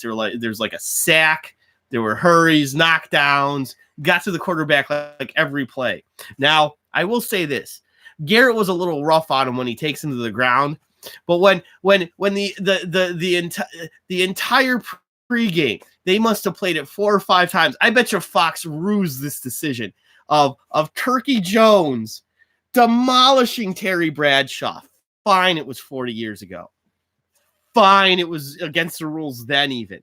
Quite frankly, what Myles Garrett did in comparison was a hug compared to what Turkey Jones did to Terry Bradshaw and had to leave on a stretcher and claimed to be paralyzed for 24 to 30 hours. And his brain's been paralyzed for about 48 years. Terry Bradshaw, that poor dumb schmuck. And 48 years was longer ago than the incident happened. He's really dumb. Terry Bradshaw seems like a relatively nice guy. Man, is he stupid. But he's nice. So, I mean, he was in a movie where he played Matthew McConaughey's father. I mean, that makes perfect sense. If there's anyone in the world that you would want to cast as Matthew McConaughey's father in a movie, it'd be Terry Bradshaw. You could literally just have the full hour and a half being them having a discussion. All right. Yeah, cool. All right. Gonna play my bongos, Dad. Is that all right? Terry Bradshaw, with me, walk. That's not nice. It's not nice at all. Terry Bradshaw. But he was done before he got hit in the head a lot. That's the only reason why. Anyway, Albert Haynesworth. 5-game suspension in the year 2006. 2006. 2006. 2006. In 06. A player's helmet came off, an offensive lineman for the Dallas Cowboys. And Ndamukong Suh, Albert Haynesworth. Albert Haynesworth sees this man laying defenseless on the ground after a play. His helmet is popped off. He takes his cleat. Sorry, that's my dirty sock. He takes his cleat and stomps on the guy's head. 30 stitches. In a brawl out here in the real world, that's attempted murder. We talk about, attempted robbery, attempted quid pro quo, simple assault. Simple. The guy took his spike-ridden shoe. These are tiny little knives. Smashed it into a guy's head. And he needed 30 stitches. He could have killed the guy. It's the equivalent in hockey of taking off your skate and chasing a guy around with it and trying to cut his neck.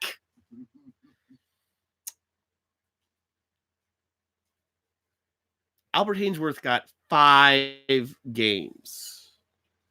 A 5-game suspension. What are the normal fines? The fines are all based. They just don't pay you for whatever games you're suspended. So it's literally what, like, let's say, I'll pick this number because I don't know what he makes, honestly. Let's say Myles Garrett makes $10 million in a year. And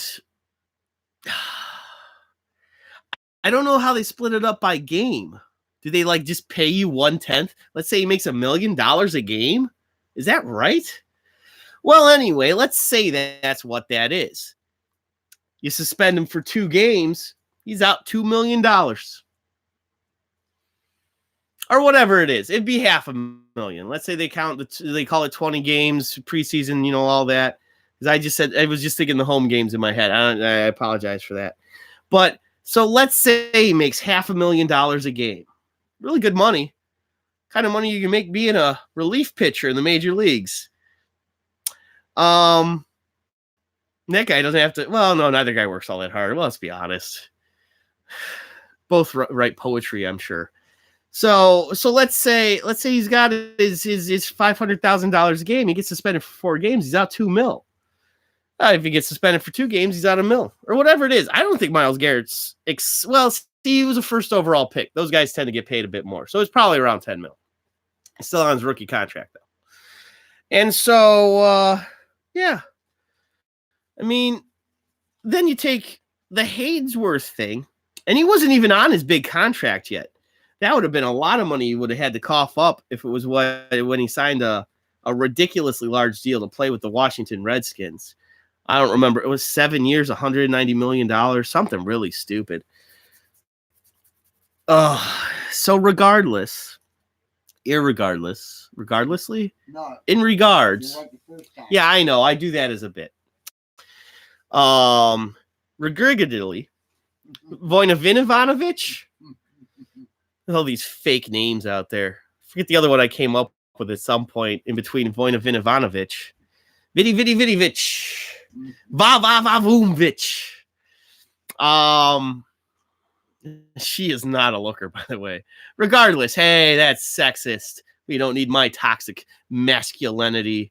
Just like all these thug football players. Thug. I bet you she's our Nagy friend there. She spells thug with 2 G's and an A at the end. No, probably the hard ER. It's the thing I don't like about it. And I'm not gonna, defend the whites, but I'm definitely not gonna go and say the hell? It's just gonna be because he's black. That Myles Garrett. He's a hoodlum. He's the nicest dude in the NFL. He's a scourge on the football field. But when he's not playing football, he's hanging out at hospitals, talking to kids.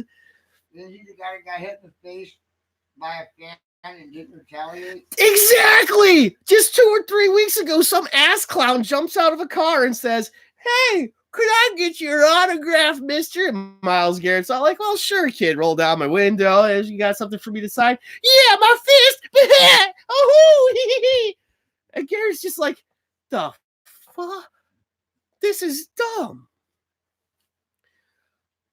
I am not condoning football for the thing that it is, but it obviously is the thing that it is. It is a violent sport. Fights will happen. It's not good, but it is what it is. You saw a commercial every single break promoting World Wrestling Entertainment. And yes, isn't that what football is, though? Paul's right. They should call it National Football Entertainment. Paul got his wrestling match that he wanted. It happened. Paul is exactly right on this one. Exactly right. There are bench clearing brawls in baseball. There are, hockey is just fighting. They allow you to fight in hockey. 2 of the worst fights I've ever seen in sports have happened at basketball games, and maybe the worst hit on one guy to another. Kermit Washington, whatever the hell that one dude's name was in the 70s, and he almost murdered Rudy Tomjanovich or whatever the hell that guy's name was. He wound up being the coach of the Rockets. And he got hit so hard they had to do a spinal tap on him or something. Like it's disgusting. It's a horrible story. And thank goodness you only see the one punch from a faraway camera angle. I hate when they'll play it randomly. Like they're just all like, "Hey," and then this happened one time. It's "Hey, these Rockets Knicks teams really have some bad blood between them. Hey, here's this time this guy almost died. Oh, geez, well, you could have warned me a little quicker. Screw you, basketball, for that." And we're desensitized to it as a culture because all our commercials have violent undertones. Our television shows do, and they're preposterous. And you have people being more or less. Words are just words. But now we're going to try to approach it because we're not polite to one another. But then we're going to be violent. What's the average size of an NFL football player?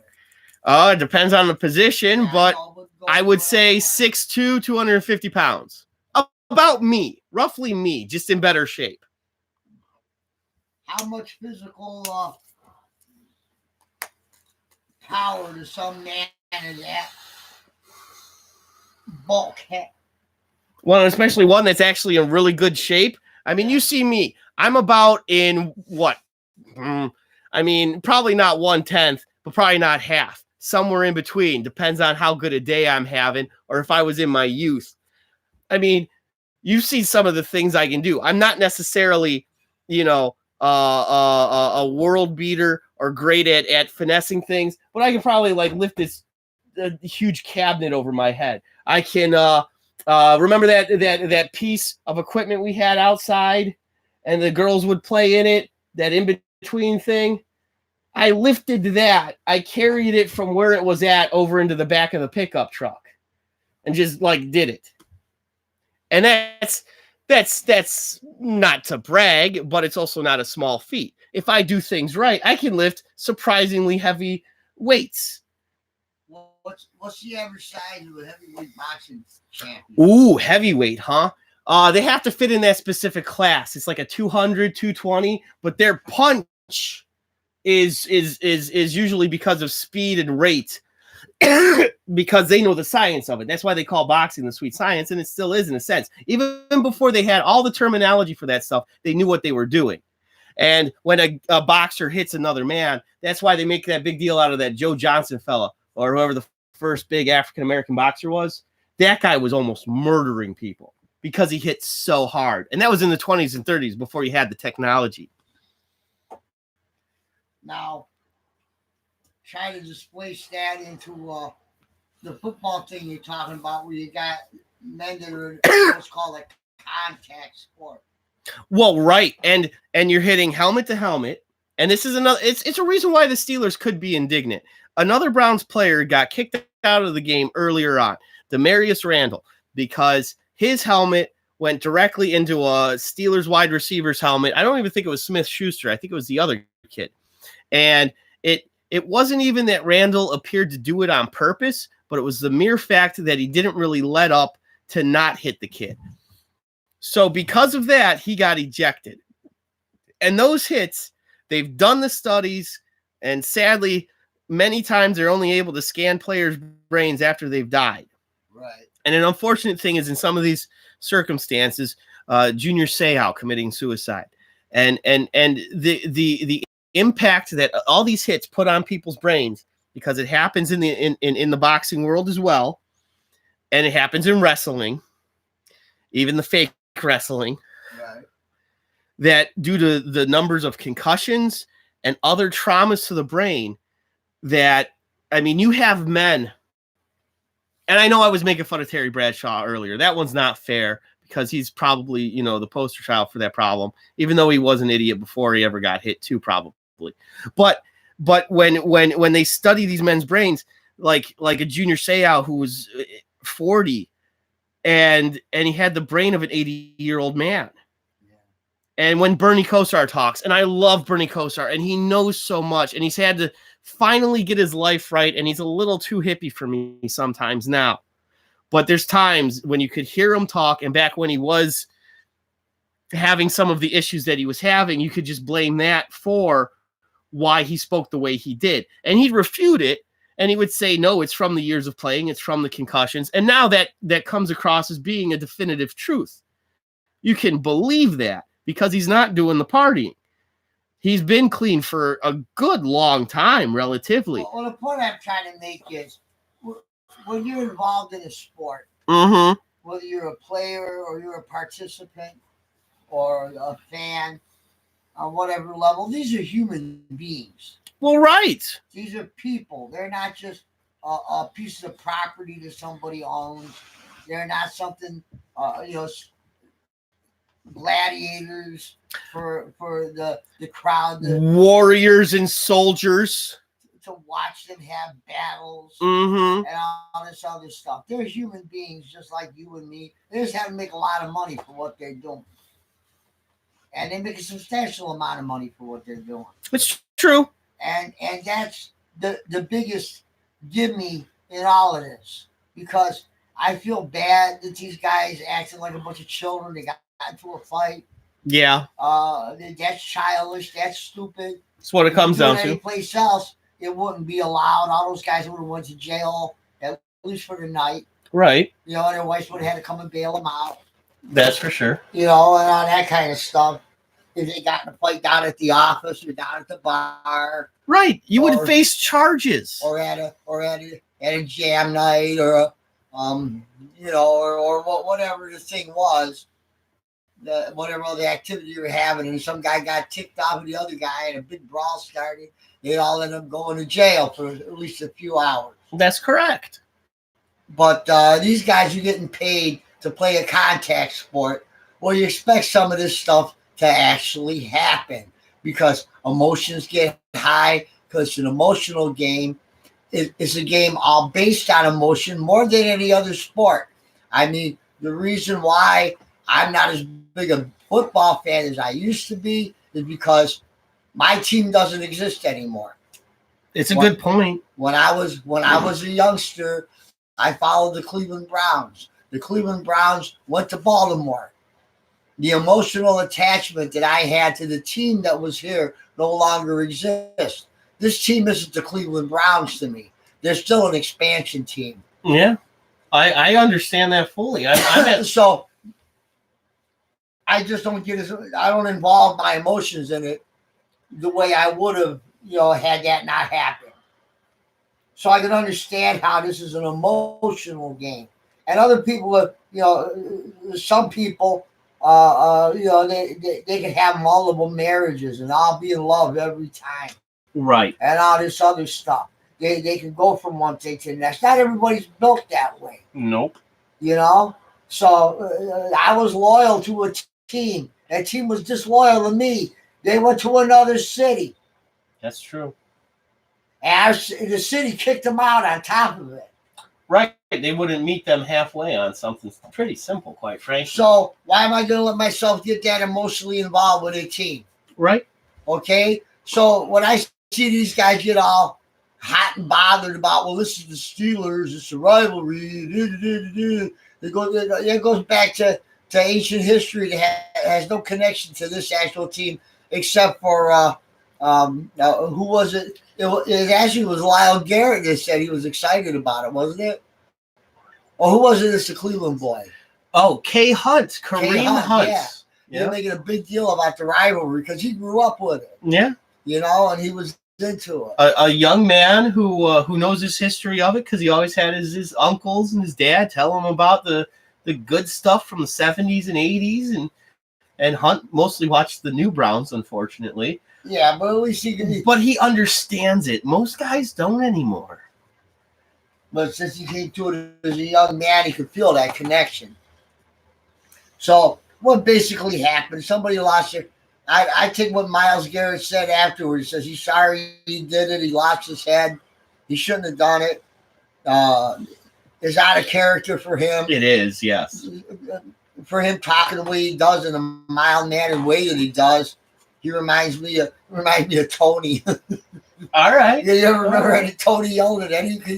No. One time he got mad at his wife on the job. He's on the phone. I couldn't believe it was him. You know, I never seen him get mad about anything. Yeah. And so that's why I believe it. The only thing I'm saying is if they penalize him, they got to penalize everybody that was a part of it. Because one, I don't like that mentality that comes from a certain group of people that are Browns fans. Oh, I know why they're not doing so well this year. They're not in control. It's I stuff know why like they're this. not in control. It's because of all these people of a certain culture. All those thuggers. They're just bringing that culture to this game. And we don't like that. He's thuggerish. That's what when Mark Taylor asked that question. As much as he's a fairly open-minded guy, you can tell there's an underlying current with it. There's an underlying current. Yeah. I mean, and again, not that you and I are so cultured and above everybody else. I'm not either. And but see, you got to admit that you know that it exists, right? And admit that some of that is actually true because all stereotypes have a little truth to them, right? But at the same time, you don't say that you judge people by those stereotypes. Yeah, know the person themselves, right? I mean, I don't have any evidence that there's that kind of culture there that these people are bringing up by using the thug word and things of that nature. Let's take it on the basis of 4 people that I've mentioned in one respect, and then we'll have the handful of other guys that we're gonna discuss who are involved from the Steelers end of it, and the one other Browns players. There's nine people here total. I'm gonna address them all. I'm gonna do it quickly. Hugh Jackson, he is a shyster. Albert Hainsworth, he is a thug. And Ndamukong Suh is a mean, tough dude who has done things wrong, but I don't even think he was born in America. The dude had a lot of things to just learn in general. Myles Garrett is nice as hell. So that's just 4 of the dudes. Those are people that we've got right there. Then we've got this actual situation that we can look at in the present. There we know the history. Here we have some present stuff to do. Ogunjobi was a guy who was running over because he saw his dude on the ground. We're the same team. I'm pushing somebody. I'm getting my guy up. This other guy is kicking him in the head. Guy kicking him in the head, Pouncey, he's known for doing some things like this. Maybe it's his brother. There are 2 Pounceys in this league. They're both really good offensive linemen, but one of them's a real big jerk. I think this is the one. And then you take the quarterback involved, who, if there is anybody who is a little asshole, he's that guy. He's your Napoleon guy. He's your little, I'm a tough little guy. I'm going to twist your head. Intimidated by anybody. You thuggers aren't going to intimidate me, you thuggish thuggers. And lastly, the 2 other guys involved, the offensive lineman who tackled Myles Garrett to get him off his quarterback, I don't know that guy. He's the only guy I can't speak to specifically for character or anything like that. But he kind of did the right thing. He got that guy off of his quarterback because he knows that in that instance. Now do you understand the danger between trying to tie together subjective and objective thinking and implicit and explicit words and actions? And I think I've laid that all out right there, haven't I? Whereas when I did that in a couple of minutes there, and Villanueva was the only other guy I didn't get to mention, didn't bring up, guy who served, the guy who just divorced himself of the entire situation, was nowhere near the thing. And we could even bring up other people, Ben Roethlisberger, and how he ran away from it because he's just on the bench. He's not helping. But each individual brings a certain amount of responsibility to what happened there. Precisely. So you make it that everybody gets the same amount of, the right amount of punishment. Correct. And one guy should get a little more than somebody else. And anywhere on a scale between about 1 and 3 or 4 games. Rudolph should have a mild punishment, with some type of punishment. The guy who tackled Garrett and held him down, the least of punishment, quite frankly. The guy Pouncey who was kicking Garrett in the head, I honestly think deserves the biggest punishment. Tied with Garrett, both guys deserve an equal 3 or 4 game punishment. And then the other dude, Ogunjobi, who ran in, and since he pushed the quarterback who didn't have a helmet on, he's going to get somewhere in the middle too. Now, for the sake of peace and the sake of how things work, Garrett's going to have to pay the highest price. It is what's going to happen. Because that's what's going to happen. Yeah. But they better spread it out. Everybody, at least 4 of the 5 guys I mentioned, maybe the only guy who doesn't get nicked with something is the offensive lineman who tackled Garrett to keep him off of his quarterback because of reference and situation.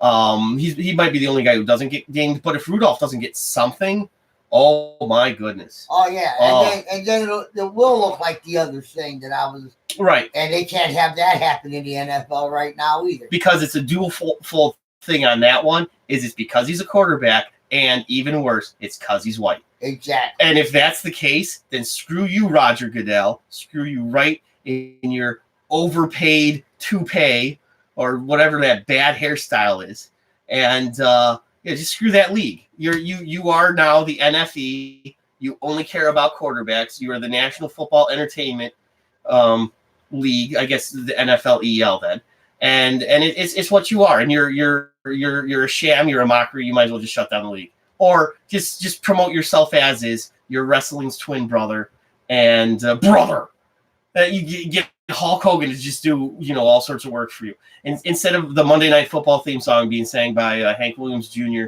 or whatever the hell's going on with all that stuff, since they have like Carrie Underwood singing now.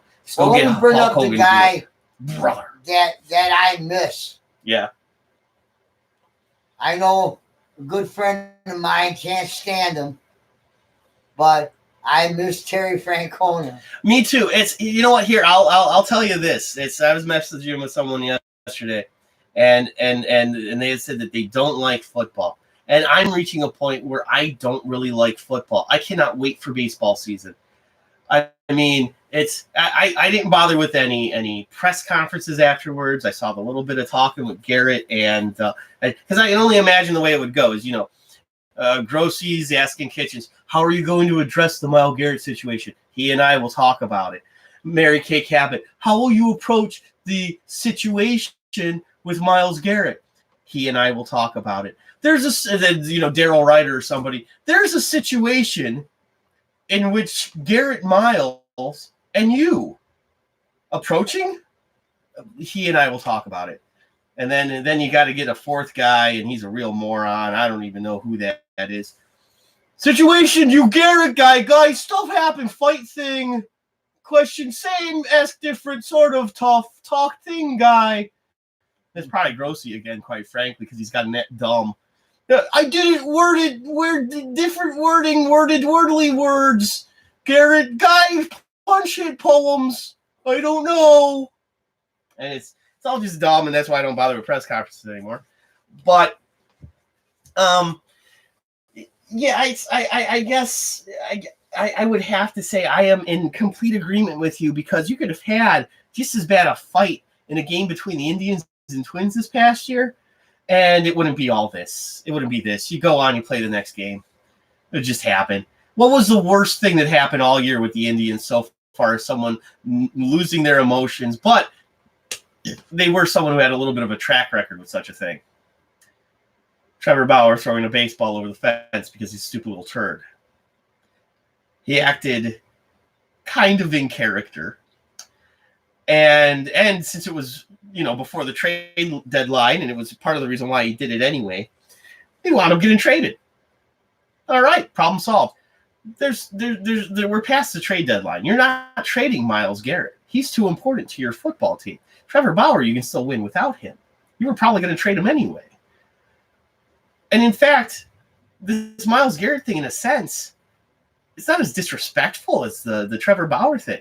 And Terry Francona was still able, yelled at Bauer, probably yelled at him again later, far worse than the just get in the damn dugout that you can tell he says. Anybody saying that to Myles Garrett? Even if it's not really entirely his fault and he was goaded on. Somebody's got to at least have a talk with him and say, hey, man, I know you've already apologized and you're going to be suspended for a while. The league has complete control of that. But hey, man, even on the field where that's supposed to happen, I guess you can't just do that kind of stuff anymore. And that's again, that's not promoting Dick Butkus punching guys in the spleen on the bottom of a pile, or Ray Nitschke putting elbows in a defensive player's face. Some of the stuff Lyle Alzado. Lyle Alzado. You saw the way his hands were taped up. That was so he could punch guys in the mouth. He hated Gary Payton. I think that was the dude. Or at least there's other defensive players who, when they saw Sweetness, we got to get this guy on the bottom of the pile. Why do you think Chicago Bears defensive players were so mean? Because they were defending one of the best running backs of all time. Because they knew what other guys were doing to him at the bottom of a pile. They're going to give it right back. And this is the 80s. We got that far into the history of the NFL. Well into the 90s, and I gave you 2 cases from 06 and 11 where things had supposedly changed. 2 different presidents, that's for sure, too.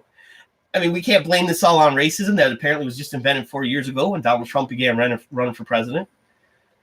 And we can't say that it's all just because we're in this toxic masculine society, because this stuff was way worse in the 50s and 60s and 70s and even 80s. The Mark Gastineau hit on Bernie Kosar, and the way he describes it later on, like a good 20 years later, if I had known, I would have just hugged him. And you see the way Gastineau hits Bernie, it's pretty similar to the way that Turkey Jones hits Terry Bradshaw. But now we're in an NFL right now where Myles Garrett, yeah, it was a little bit of a mildly excessive hit. But quite frankly, it was basically so he didn't hurt him. Because if you bring the guy down in a more natural way, he could have really driven him into the ground and hurt him. Instead, he kind of just like snuggles down with him in this awkward manner. So Rudolph gets all indignant and tries to tear his helmet off and then kicks him in the nuts. That's screwed up. So yeah, plenty of blame to go around to everybody. But that's the important thing to remember in this, is there are no innocents. Nobody is without blame in this thing. And you just deal with it accordingly. It's 2019. Let's all get on the same page, everybody. We've been doing this stuff for too long. And this is how we get on the same page. Mellowing out. Be sure to pick up Hugh Jackson's new cash grab. I'm trading Colin Kaepernick down in Atlanta to screw up his career one last time. That's the hit single off of his new album, his hip-hop country hybrid, Depression. How it affects Hugh and me and Hugh. Because I'm both guys. I don't know. I'm not plugging that as a real thing. It's stupid as hell. If you wasted your time with me, I do appreciate you. Thanks for not jumping into the live chat. What are you, shy? And if you are, that's fine too. Maybe you don't have live chat as a function. Is that a way to do it? I don't know. I'm still learning this YouTube crap myself.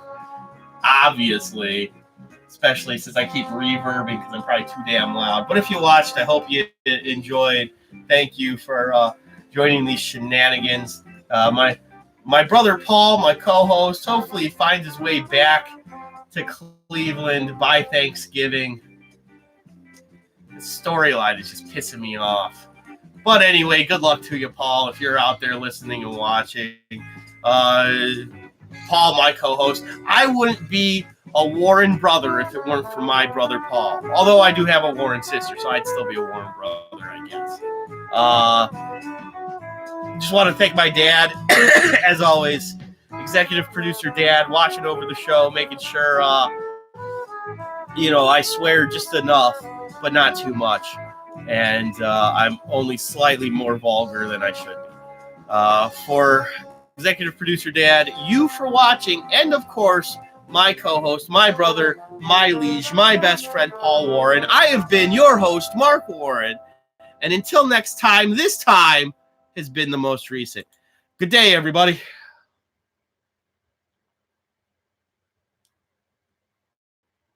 I clicked the effing button. Oh, you piece of crap. Yes, I want to end the stream. Gotta go make it